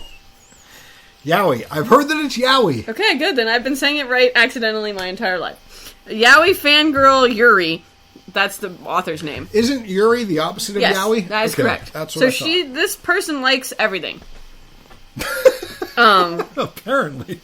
So this says that this was from a prompt from an anonymous poster who said Dean and a shrunken Sam are in way over their heads when a demon manages to get the upper hand on the brothers. Basically, the one where a demon does smut stuff with Sam's body on Dean. So that was the prompt.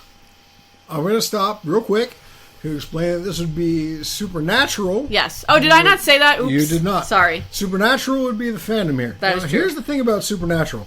Supernatural is a thing that the 3 other people in the room with me are really into. Yes. And I just sort of watch sometimes when it's on because my wife is super into it. But it has this crazy, insane internet following. Yes. Like, super insane. And it's about these 2 brothers named Dean and Sam, who I always call Hank and Dean. Fair. Because I think of the Venture Brothers. I think that's totally fair. Who go around solving supernatural mysteries. And much like the X-Files, it went from being a mostly monster of the week type thing to a thing where the mythos that surrounds the series as a whole started to overtake the entirety of the storyline in every episode. A little bit to my disappointment. And the series itself is very meta. It plays on the fact that, like fanboys and fangirls are super into it, and they have all sorts of weird in-jokes and fourth wall breaking and all this kind of stuff. Yeah. Which I respect. I've just never been super into it. But anyway, so that's Supernatural if you are unaware of Supernatural. Which if you exist on the internet, seems a long shot. So the person says then that was the prompt. This one says, but she said, I kind of went the way of Vore. And I was like, fascinating. God damn it, you undercut my fucking closer. Really? Yup. Yay! More Vore. So I sent this on to Chris last night because I couldn't believe what I had just read. And he said that it made him uncomfortable. And he's still uncomfortable. And he's about to hear it again, so... I'll never be comfortable again. By the way, a little inside baseball.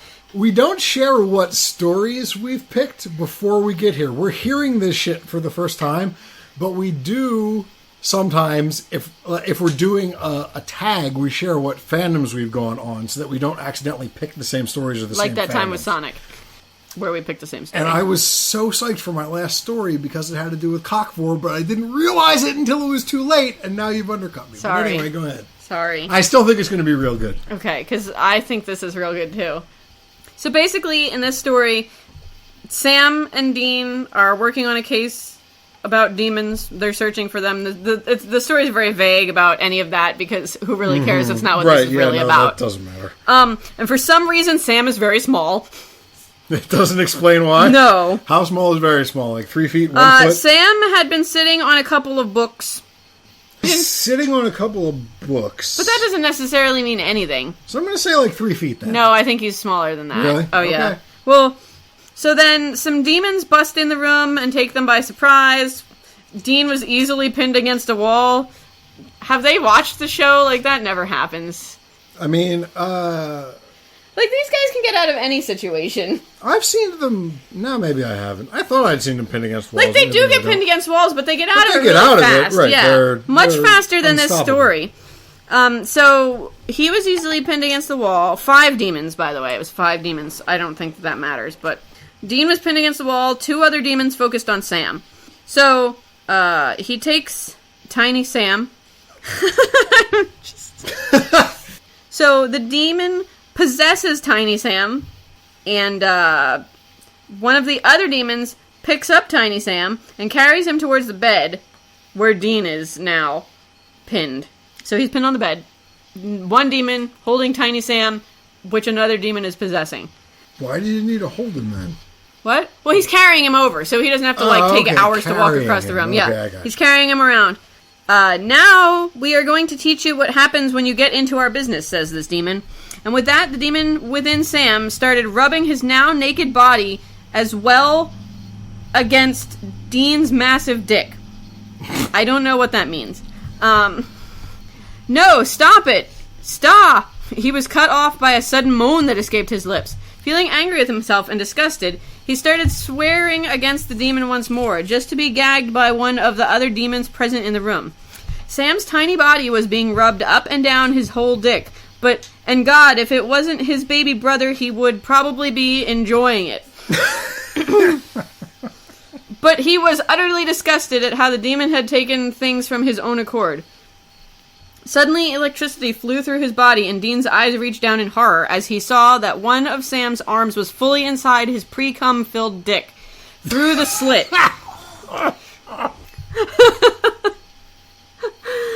Sam was screaming inside of his body, trapped, not being able to do anything to exorcise the demon out of his body. He could hear Dean, he could feel him, and the demon knew he was allowing Sam to see the torture he was going to inflict on Dean.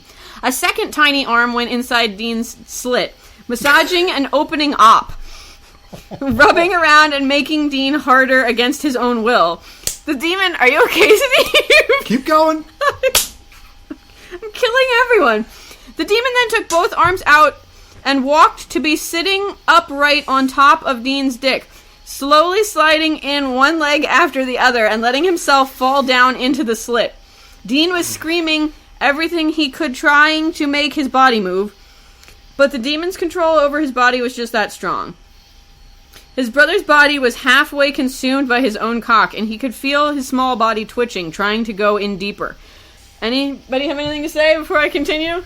I'm just scrolling. His twitching body was trying to go in deeper? Well, yeah, because the demon is possessing Tiny Sam, so Okay, Tiny Sam is never mind. trying Totally to get in makes there. sense. I withdraw my reticence.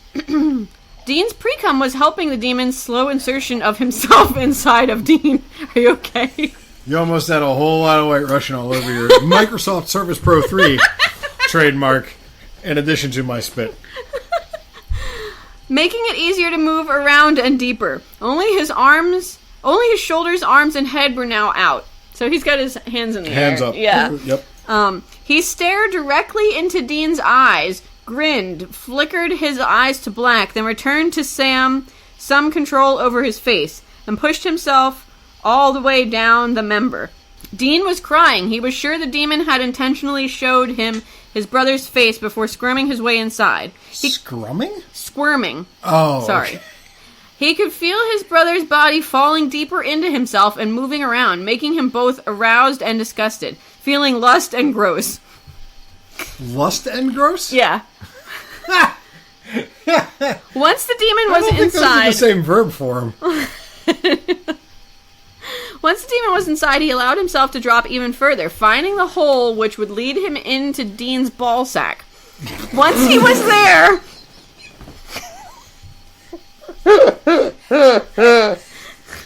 Once he was there, with a strong kick, cum filled all around him, opening the entrance and all flowing around him, not really pushing him back again. So the demon placed one leg through the entrance and then the other, dropping once more, this prolonging Dean's orgasm, until the orgasm ended, and Sam's body was fully inside of his brother's testicle. Words I never thought I'd say in a sentence. Once the demon was satisfied with the torture inflicted, he left Sam's body, trapping him inside of his brother. Only black smoke coming out of Dean's slit after cum. I'm really glad I chose to read most of this. Oh, God. Sam was only whimpering as he tried to get out of his confinement, not really knowing where he was since the demon blocked him out once he had seen Dean's horrified expression. The demons left, allowing Dean to go ungag himself and move freely again. He wasn't afraid to admit that he was utterly panicked. How was he going to get his brother out of there? He felt his balls acing and squirming, contracting into themselves with every hit and twist from Sam's part. So he slowly cupped his balls and tried pushing them up through his shaft. I'm almost done. Trying to get Sam out of there. This only made Sam lose his footing and fall on his back, causing the most sensible arousal that he has ever felt.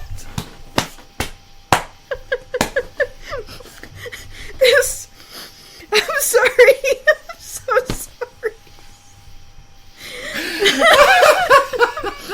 This opened the hole, spelled with a W, again, and Sam was shoved out, only to now be trapped on Dean's cock again.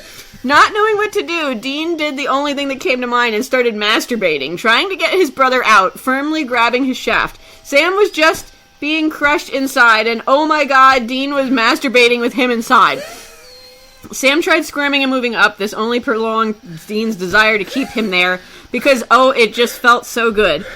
Dean grabbed the base of his dick, not allowing cum to flow, and to help his brother get out. If Sam asked, he could easily say he just couldn't come knowing he was inside and that he was trying to get him out. Once Sam had managed to almost climb out on his own, Dean covered the head of his dick absentmindedly with his thumb until he cam hard, expelling his tiny brother from his dick. Both brothers would take a long time to overcome what had just happened, but for now, a bath and some sleep would be welcomed. You're welcome. There is a very small part 2 talking about how they get over this. Oh my god. But it's not important. That embarrasses my finale. Completely and utterly. I'm sorry. Oh, it's fine. That was... I don't even have words. That was real. I haven't laughed that hard in a long time, man. The most sensible arousal. That was a great turn of phrase, although I think used Way way incorrectly. Most sensible arousal, though, I could see used in a different context very, very well. That'd be a good name for a book, maybe. So here's the thing. I'm not a Supernatural fan. You are a Supernatural fan. Correct. I think you think that both of the brothers are sexy. I mean, I prefer Dean by a large majority. Which one is that? Not the one with the long hair, the other one. Not the one that drives the car? No, the one that drives the The car. one that drives the car? Yeah. Oh, really? Yeah. Oh, that surprises me. I know, it surprises me too. Okay. I was surprised also, yes. How did that do No. anything for you? No. None, really? I'm not into wincest at all. So even if they were just like making out and like jerking each other No. off, that wouldn't, nothing. No. Okay. No. Okay. Not even a little I bit. was just curious. Man, I got 2 more stories, and you can just stop listening now, honestly, because they're not going to fucking touch that. I apologize to everybody. That was one of the best things I've ever I was fucking like, heard. what did I just read? And I was like, Chris, I'm going to send this to you. And he was like, okay. And then I believe the first thing he said to me was, lust and gross is the best description of a feeling. Nah. Yeah, the balls was really... I wasn't expecting it to go there, really. I really wasn't. Literally went there. Literally went there. Now, you do have one more story. Yes, I do. This is a little inside baseball, but Kera told me earlier this last story that she has, which, again, I am not privy to, made her physically ill, and she wasn't sure if she wanted to read it on the podcast. Yeah. I implored her that she should, and if it's really that terrible, we'll just cut it. See, So...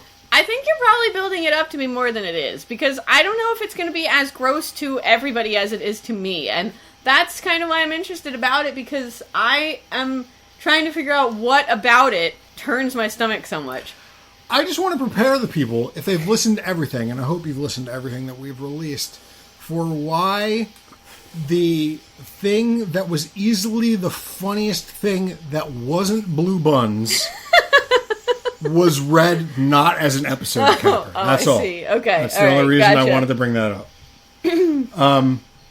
So my next to last story is called Olimar is Yummy. It is by Skylo on fanfiction.net. So here we have 2 Nintendo characters. It was listed under Smash Brothers as a fandom, which makes sense because both of these characters are in the new Smash Brothers, but they're from separate Nintendo universes. On one hand, we have Captain Falcon, who is from Skyfox. He is an anthropomorphic falcon who is a spaceship captain. Not a fox? Not a fox. That's Star Fox. Captain Falcon is a falcon. Gotcha. Okay. There's also Slippy the Toad and fourth guy who I can't remember right now because I drank a lot of alcohol. On the other side, you've got Captain Olimar. Captain Olimar is the protagonist of the Pikmin series. If you're not aware, Pikmin is a series about little tiny plant men who exist on an alien planet, and they're of different colors. And each of the colors has a different ability and some sort of weird racial segregation thing. Whatever. Olimar racist. crash lands on their planet, and he uses the different Pikmin of different colors to accomplish objectives, solve puzzles, or whatever, so that he can get back home. Olimar himself is about the size of a Pikmin, which is very tiny, maybe like 6 inches tall. Right? Bigger than Sam, though, I hope. Anyway, so that's who this story entails. So we have these 2 Nintendo characters.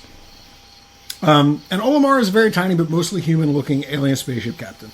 So I thought perhaps it was their love of space captaining that brought them together. I wasn't sure, but this was when I started searching for Vore fanfic, this was the first story that I clicked on because I saw Captain Olimar, Captain Falcon, and I was like, this will be fucking baller. And I also figured, since Captain Falcon is the size of like a regular human man-ish, and Captain Olimar is a tiny man, it would play itself really well into Vore tropes, right? Where he like swallows them up. Yeah. I thought maybe, they're both spaceship captains. Maybe they get marooned on an ice moon, and it's so cold that Olimar's going to freeze to death. So Falcon is like, why don't you climb inside of me and you can stay warm enough? Like the bantha scene in Star Wars. Thought about maybe writing some Vore fanfiction because it sounds like you've got a plot right here ready for you. So I thought maybe that was going to be it, right? But was I taken aback by where this story went? So here we go. So as the story begins, Olimar has just recently reverted from being normal person size. There was some sort of magic spell cast upon him that made him the size of like a Captain Falcon or like a normal human man, right? But this is reverted. He's back down to his normal like 6 inches tall size. And Falcon is silently chastising himself for not going for fucking Olimar while he was people-sized. Because he's like, well, I'm never going to have that chance again, and I totally find this guy attractive, so what am I going to do? So Falcon comments on, now that he's back to his regular size, Olimar will constantly end up... Oh, wait, I'm sorry. So Olimar is back to normal size, and Falcon comments about how Olimar will constantly end up in someone's pocket, or stuck between some boobs, or... Wow. All this kind of stuff, which he finds hilariously cute. And in fact, at the time the story begins, Olimar is sleeping in Falcon's sock drawer. Isn't that adorable? That is pretty cute. I know, right? But one night, Falcon is awakened by Olimar biting his ear, which is apparently a thing that Olimar does to get Falcon's attention, because generally he's so tiny that his voice is so shrill that he can't get people's attention by yelling. And he can't just like smack him? Nope, so he bites his ear. Do falcons have ears? Captain Falcon does, because he's an anthropomorphic dog. Right. So Olimar lets him know that he can't sleep. And Falcon asks him why, and then things start to get sexy. I find that hard to believe. Why not? Are you cold? Asks Falcon. He reached out and scooped up his friend into his hands, holding him securely to try to warm him up. No, I'm just... He laughed sheepishly. I don't even know if you can help me with this. Help you with what? I haven't been home to see my wife in almost 3 months, and the racer's eyebrows shot up at the next sentence. I'm kind of lonely, but never mind. There's not much you can do. I'll let you go back to sleep. He moved to climb out of Falcon's hands when his friend tightened his grip on him, refusing to let him go. Falcon was sizing him up, wondering if it was possible. What? Actually, I think I can help you, but you have to promise to be calm about it, okay? I guess so. He blushed immediately, suddenly realizing what help, air quotes, entailed. So, Falcon totally starts finger-fucking Olimar, fingering his tiny little butt and putting his finger in his mouth at the same time, like a Chinese finger trap, right? He's going at him from both fucking ends. And Falcon... pretty big for someone that small. And Falcon, this is all from Falcon's POV, and he says that this is hotter than any sex he's ever had. Which makes me wonder either A, how much he's into fucking tiny men with his fingers, or B, how shitty his sex life has been. Right, yeah, that's a good question. So he's doing this, and it's so hot that he really wants to jerk himself off, but he's got both fingers in Olimar on either hand, so he can't jerk himself off. A problem for sure. And so the finger face ass fucking becomes increasingly frenzied. And Falcon is just like shoving them in there over and over. And soon, Olimar is climaxed, and he's so spent that he's barely able to move. And here I'm going to read the rest of the story verbatim.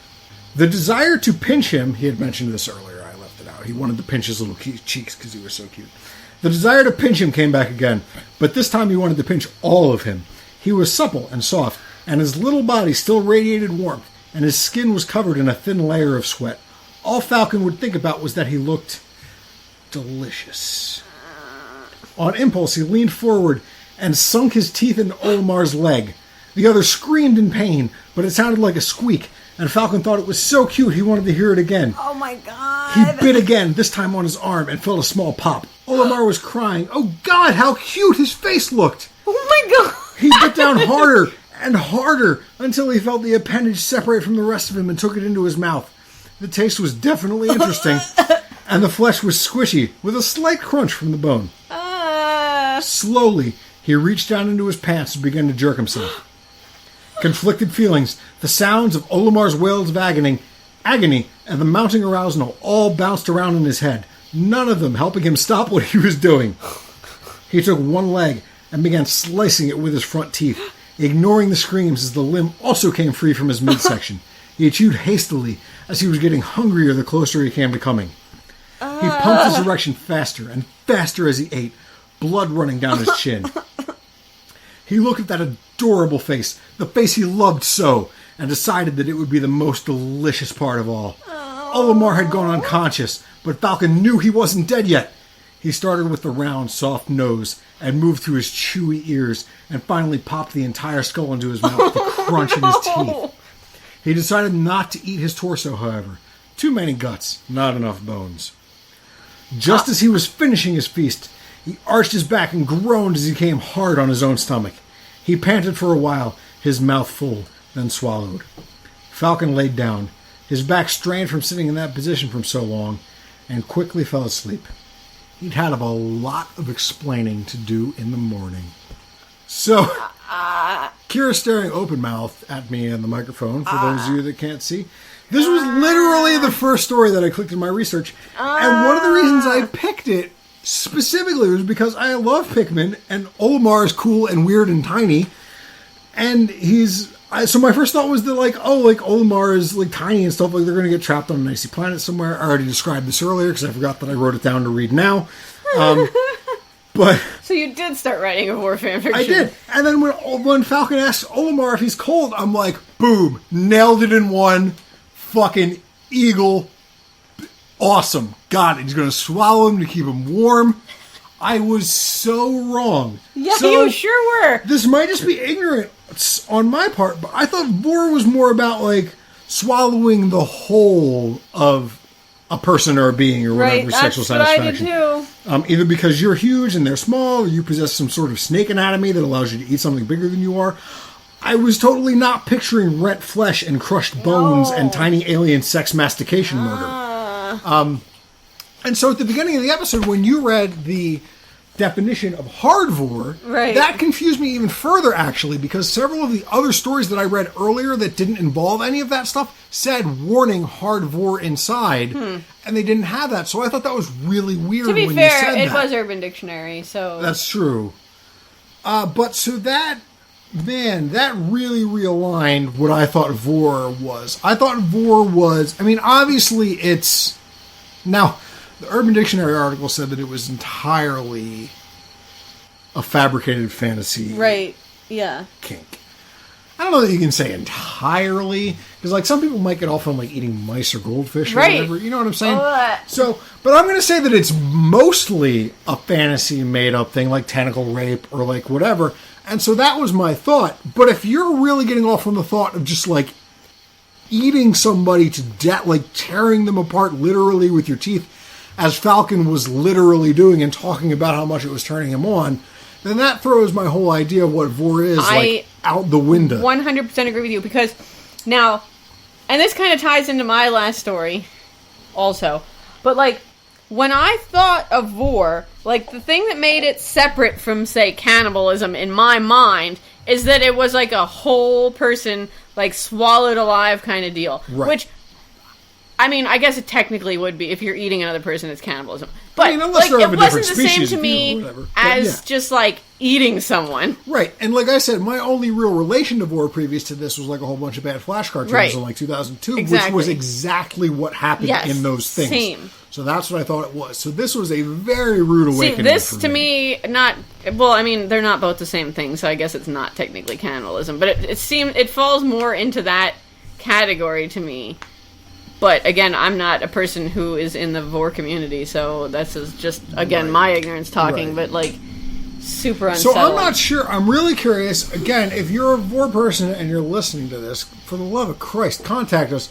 We're real curious. What percentage of the Vore community do you think is into that kind of shit that I just read the shit that we read before we read that shit. Because I'm very curious. And again, if you're into it, we're not I don't judging. give a shit. I don't care. I'm into some fucked up stuff. He is, and I'm just as grossed out by some of the things he's into as I am by this. Thanks. So, so I'm not trying to judge. I'm really curious. I'm very curious. It's super interesting to me. But so that, man, I'm never going to be able to play Smash Brothers the same ever again. I don't think. So you had a story that made you physically ill. yeah. Unless you want to say that for super last, and I'll do my closer. No, let's get it out of the way. Because, again, I don't think this is probably not going to take that long because, as I said, like, I didn't super read this. I kind of skimmed through a bunch of it because it was making me so uncomfortable. For the listener, I am really, really unbelievably curious into what this could be that had made her that uncomfortable. So... You're learning at the same time that I am. Again, I think you're going to be disappointed, but I'm curious about what it says. This is also, I think, a fandom that we haven't touched on yet, which is kind of surprising. Yes. This is a Naruto fanfiction. I don't really know much about the show. Chris has watched it. Yep. I bought him a headband for Christmas. You did. Year. It's still around. I'm sure. It's called... Cannibal Kunoichi Ramen. I don't know if I said that middle word correctly or not. I think it's itchy, but I could be wrong too. I don't know any fucking better than you do. It's by Evil Fuzzy 9, and it's on Archive of Our Own. Now, there's a whole bunch of characters in here that I don't know, and again, like, I didn't bother looking them up because it didn't... You were too busy vomiting all over yourself? So basically what the story is that there's some sort of... These Kunoichi people are native to this one place, and they have this God, what's the word I'm looking for? I think Kunoichi means ninja. Oh my god, what's the word for thing that people do as part of their society? Like a ritual. There we go. I knew I'd get there eventually. No, it's a ritual. Okay. They have this ritual where they, make ramen out of some people who draw the short sticks, apparently. Like a soup. I think it would be really hard to make ramen out of people. Well, no, like, they're the broth and the meat. Like, the ramen is still noodles. Okay, that makes a lot more sense. Sorry if that was confusing.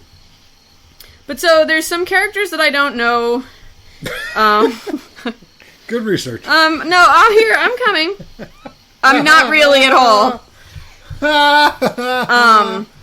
So, again, like, I didn't super read this, so I'm just gonna tell you that a bunch of these girls drew the short sticks, and so they're going to be cooked into this stew, this ramen pot.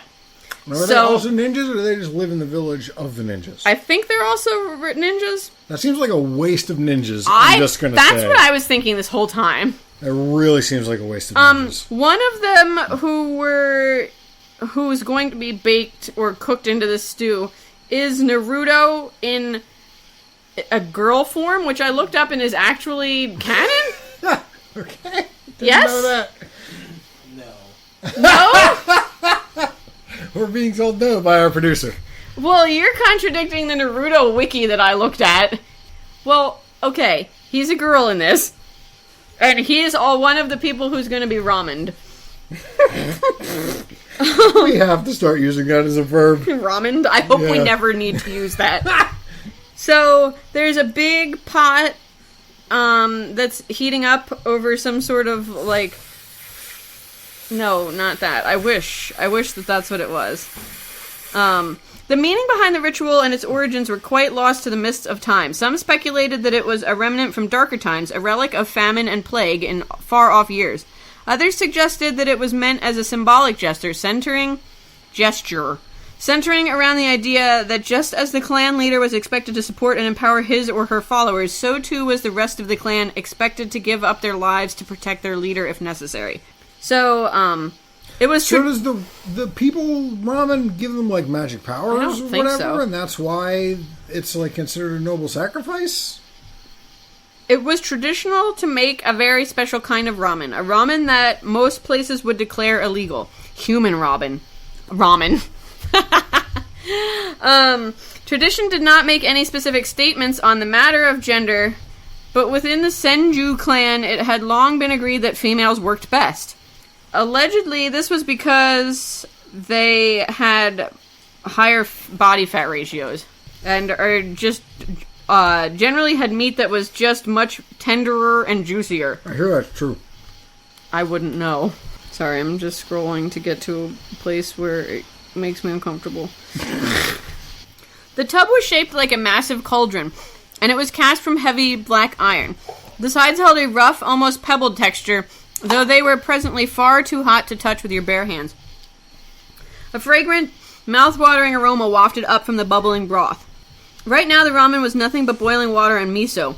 Meat would be the first thing to be added, because it was the ingredient that would take the longest to... if it's nothing but boiling water and right? miso?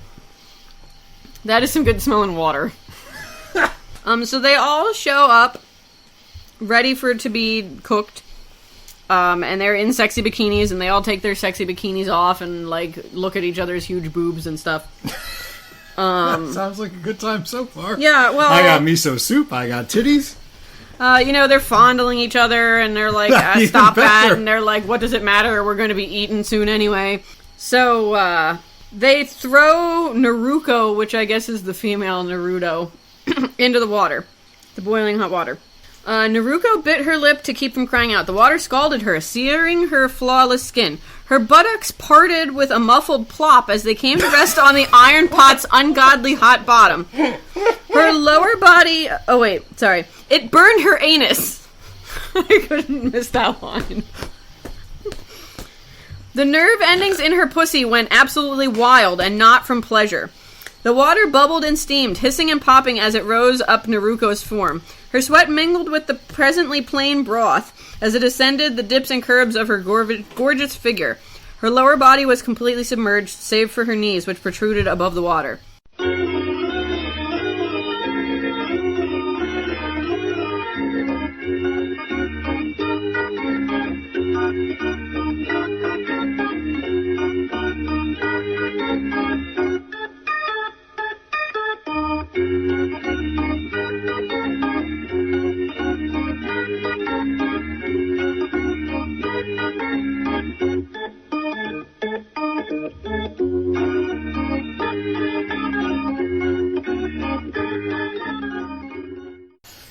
Kara's audibly trying not to vomit at the moment. Not audibly, I'm sorry. Visibly trying not to vomit at the moment. Give me a second. There's another part in here that I really like.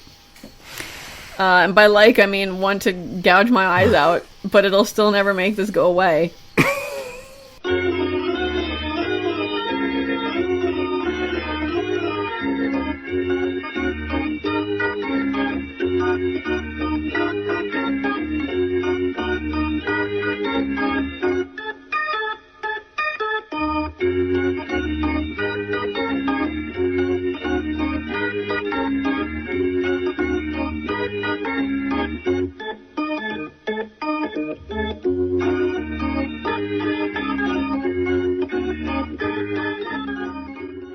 And that's why I stopped reading, because I couldn't take it anymore. You're welcome. I don't know that any of that is going to make it into the broadcast, to be honest. But if that didn't, and this is, I laughed throughout the whole thing, and I don't know that I've ever felt guiltier about anything I've ever done in my life. That was, you really, man. So, do you at least understand? I mean, yeah, it's not, it doesn't make me ill, probably because I am a broken human being. This affects me on some visceral level, and I'm never ever going to be able to have this knot in my head somewhere. I'll forget it tomorrow. I won't. But I totally see where you're coming from. Like, you know when meat is so cooked that it's falling apart? Mm-hmm. But like that's someone's butt.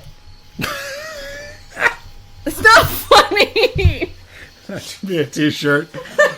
So, that was... Wow. I can't. As we're recording this, I know that in one of the bonus episodes... Sarah, why are you frowning? I at least asked our producer to bleep out the most horrendous fucking parts of the things that I read. And I'm assuming that he did. He did. Okay. I hadn't actually checked, so I wasn't called sure. in as a bleep consultant. It's It's possible that the same thing might happen with what Kera just read. I don't know. That was, It was man. bad. Like, I mean, I've taken a chicken and, like, torn it apart.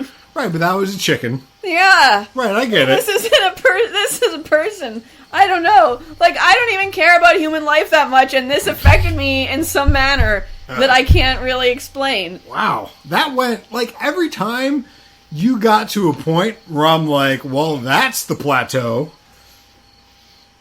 Man, that was some shit. Yeah. Yeah, it was. Like, keep in mind, listeners, this is coming from a person, me, who said I would be perfectly fine if my friends consumed the flesh of my corpse after I was dead. I see nothing morally, religiously, ethically wrong with any of that shit. I don't care. And even that, I was like... And I am a person who repeatedly claimed your thumbs because I thought that they looked pretty juicy. They really do. And yet, I'm super grossed out. And I think I would have to not see the preparation of your thumbs. I mean, I can see that. Very few people want to see how the sausage is made. Right. I'm one of the few who doesn't mind. You can show me all the ground-up pig anuses going into the intestines that you want to. Her anus did burn, if you remember. Right. Yeah, I mean, that's a visceral image. Right? I like the whole thing was Horrible. gross, I'll give you. But it didn't really, like, fuck me up or whatever. But the thing that disturbed me the most out of all of it was whenever they did X and juices shot all over everyone and everything. Like, that was easily the most disgusting part. But it's not the kind of juices we're used to on this show. No, they're like fat juices. Yeah. Cooked, boiling fat juices. Initial reaction in the room seems to be you're not going to be able to hear any of the stuff that Kera said. My wife thinks otherwise. Was it just me? No, it was gross. It was definitely gross. Because Chris was grimacing, and I know it takes a lot to make that dude grimace. In any case, with your previous two stories, you've almost completely undercut I'm sorry. what I thought was the shock value of my final story. Sorry. Which I'm now going to read regardless. It was bad. Because I still think it's great. But, I told you it was bad. But man, that was certainly something. Certainly something. And again, not having watched Naruto, I can't be 100% sure. Not a whole lot of the Naruto universe contained within that, it seemed to me. Well, I mean, it was Other than based the fact upon that she stayed alive for much longer than they were supposed I don't know. to. And like I said, I didn't finish it, so I don't know. Maybe there's some sort of ninja battle at the end. I can't say for sure, but So my final story, and kudos to you if you're still here. I would be. I would also just quickly like to interject that was like the second story I looked at. So even though I was physically disgusted by what I had found, I still, I soldiered on and found stories even after that for this podcast. So the least you can do is give us dedicated some ratings. Professionals. One drunk, one in a family way. Or she probably would be. Oh God, boy, would I. My final story in our Cat Prefer Vore episode is The Independent Contractor Part 2 of the Hard Labor series by Kisu Pure, I'm going to guess, on Archive of Our Own. I found this initially not realizing it was a Part 2 of anything, but I found Part 2 much more interesting than Part 1, so I just went with Part 2 anyway. You don't really need to know Part 1 to get into it. So, Neon Genesis Evangelion. Big spoilers, by the way, if you haven't seen it. Skip forward about 2 minutes. The show's like 1,000,000 years old. Everybody should have seen it by now. So it's one of my favorite animes ever. It's about a group of teenagers, mentally disturbed teenagers who pilot mechs. These mechs fight against angels, which are giant otherworldly horrors whose mission it is to destroy humanity. But later on you find out that the mechs aren't actually mechs. They're actually sentient god creatures with a human soul trapped inside of them, who, under the right circumstances, are capable of breaking free of the bonds that humanity has placed them under and having their own free will to a point. Which is also super gross. Yeah. You can take your ears out now, dear. Or your fingers out of your ears. Now, this appears to be in an AU of some sort, where the Evas have not just become self-aware, but they've also taken on entirely human characteristics. However, they're still hundreds of feet tall, and they still wear armor onto the battlefield. But they then take it off when they get back to base. Ew.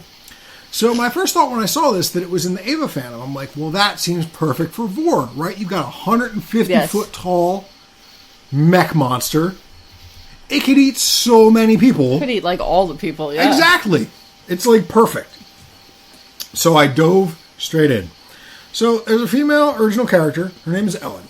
And basically, she is employed for the sole purpose of providing sexual satisfaction for one of the Evas. This would be Unit 01. So she's like an Eva prostitute? Basically. What a job.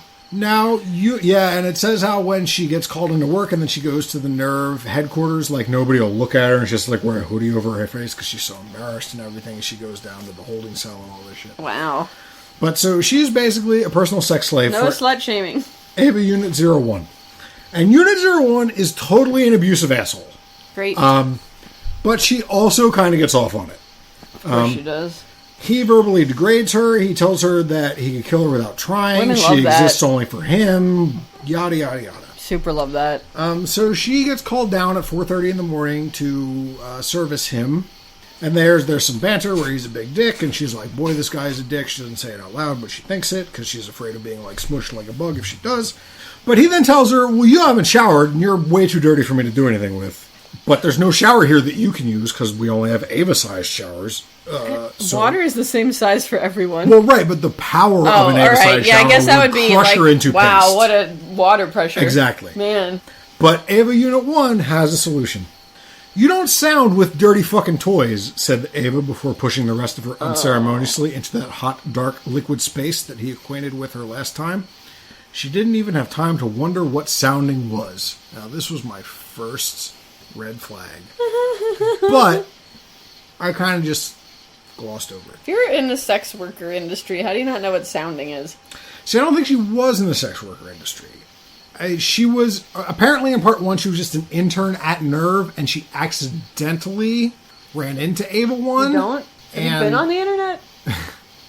And he did some stuff. I thought it was, see, the thing about reading these is there are so many typos and bizarre word choices that when you see something that doesn't immediately click in your head, you just think assume it might be an that error, the author fucked it up. Yes. So that's what happened. It didn't connect in my brain. Some of you who know what sounding is know where I'm going with this. But at the time, but this time, even more disorienting. There was lots of movement as his tongue rubbed and slithered against every square inch of her, sucking down the saliva that she'd contaminated, quotes, and flushing her with new from the gland under his tongue. So she's in his mouth. That's what's going on. Okay. Yep. He stopped and opened his mouth, letting her get a breath of badly needed fresh air, and let out a drawn-out exhale himself, a throaty sigh. I think I'll be bathing you for myself from now on, he said huskily, words surrounding her like a prickly wool blanket. You're salty, musky, tangy. If I ever get hungry, I'll just eat you. Pretty good for such a tiny morsel. And once I pack you full of protein, you'll be even better. No. Ellen shivered and sweat. He didn't. You don't mean that, do you? That was meant to be a compliment, little lady. The last human I ate pissed himself on his way in. Ew. Without a moment's notice, she came tumbling out of his mouth, falling out of his maw back into the palm of his hand, along with ropes of thick, sticky spit. Ellen tried wiping Haven't it off. I been through enough?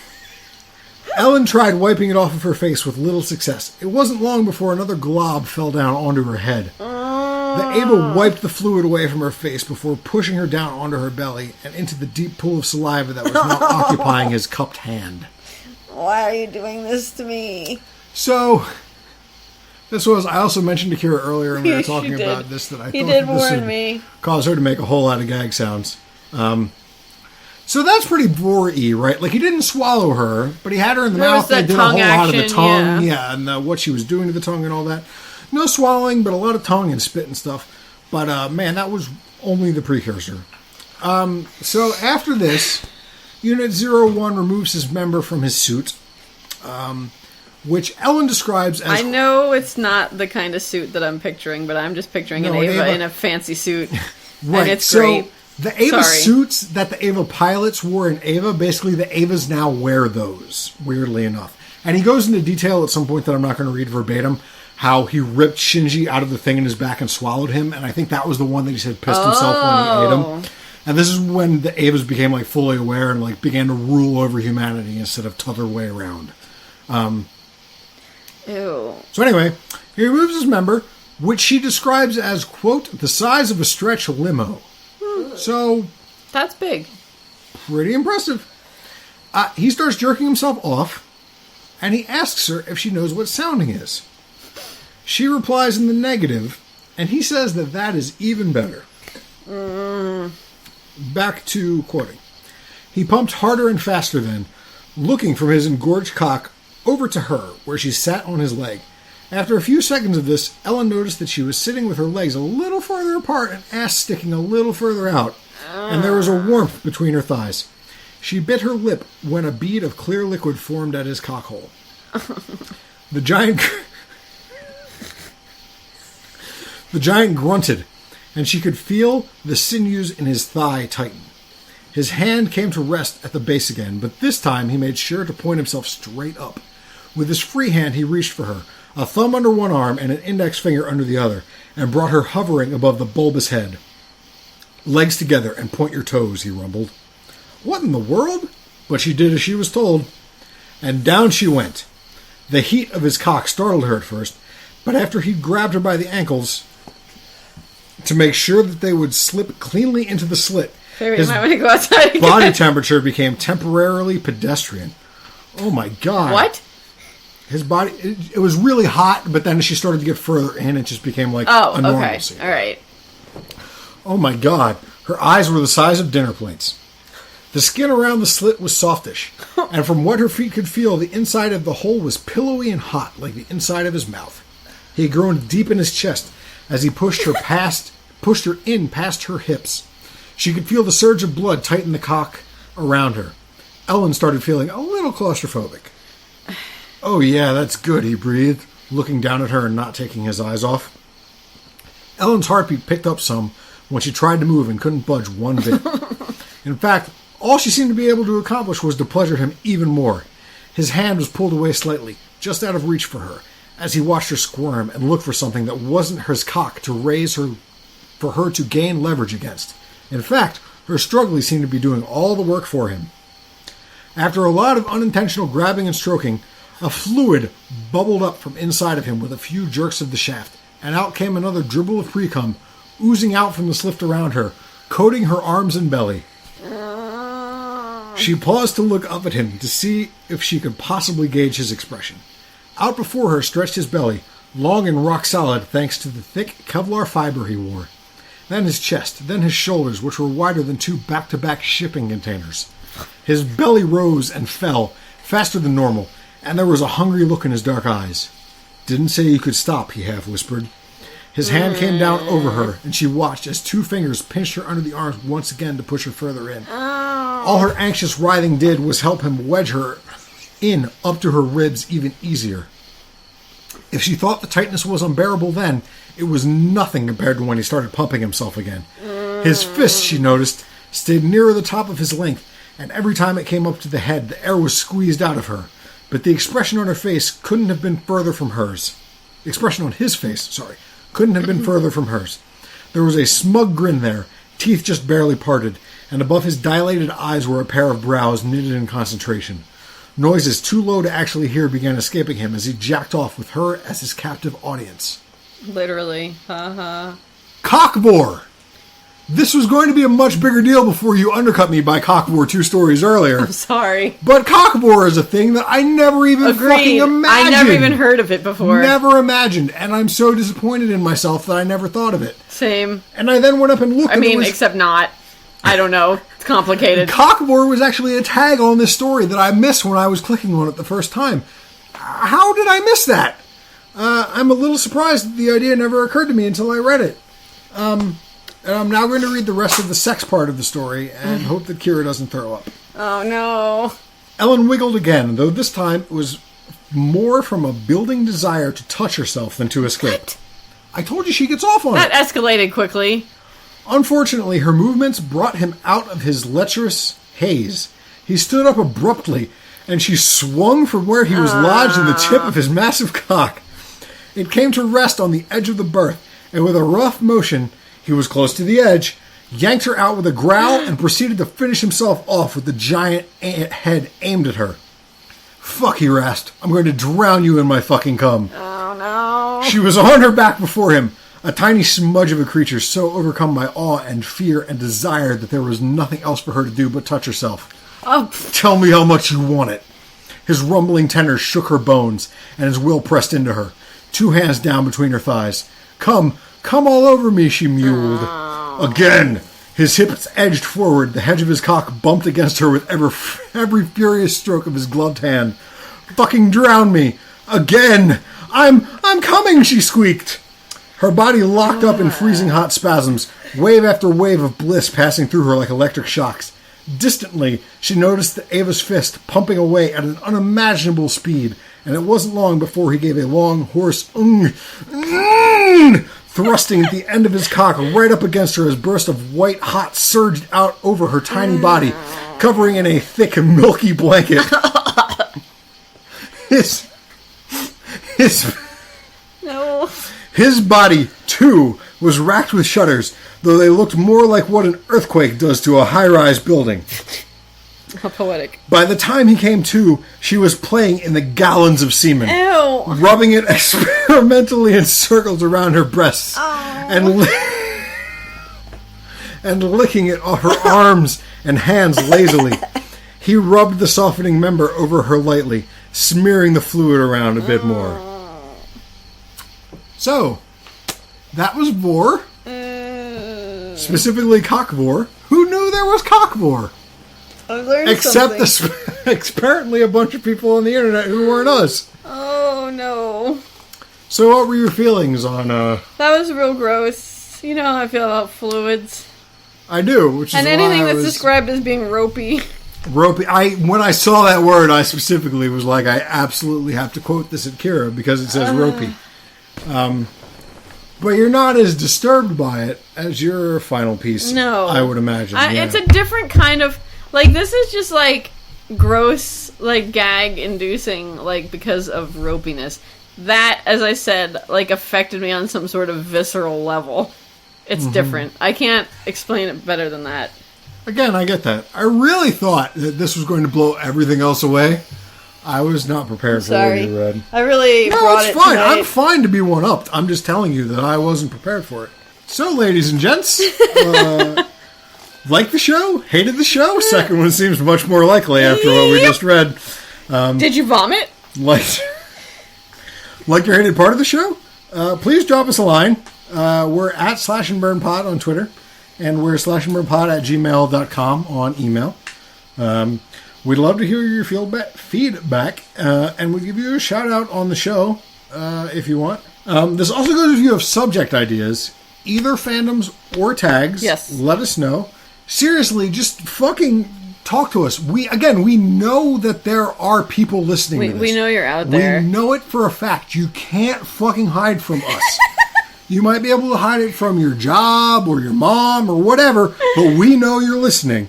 So just, like, drop a line. Honestly, I don't give a shit if it's like, hey, I listened to your podcast. It was good or it was bad. Either one would be fine.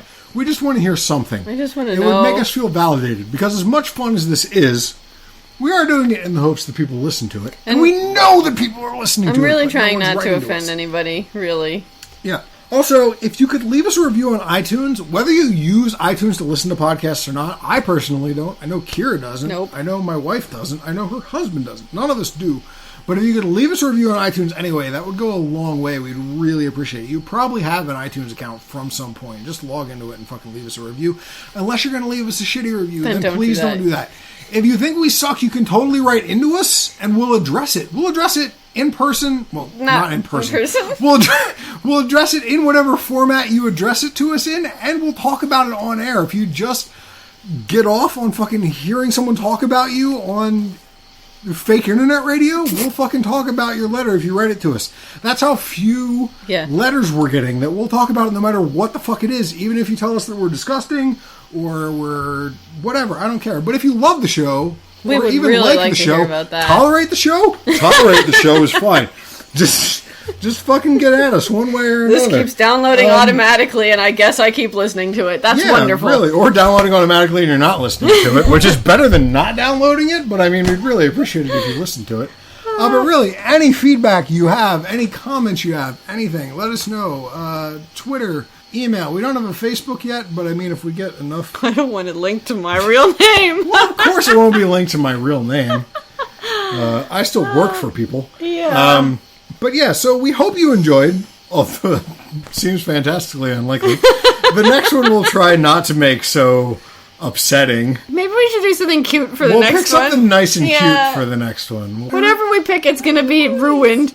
But we'll pick something that maybe isn't quite so disturbing next time. It feels like our tag episodes get more disturbing than our fandom episodes. Yeah, it super does. So we'll do a couple fandoms. Some nice, calm, cute this up. fandoms. Yep. I'm sure there's... Anyway, if you have an idea of something that won't gross you out so much, write it in, please. But until then, we hope you enjoyed. And my name's Steve. And I'm Kira. And this has been Slash and Burn. Thanks a lot. Tune in next time.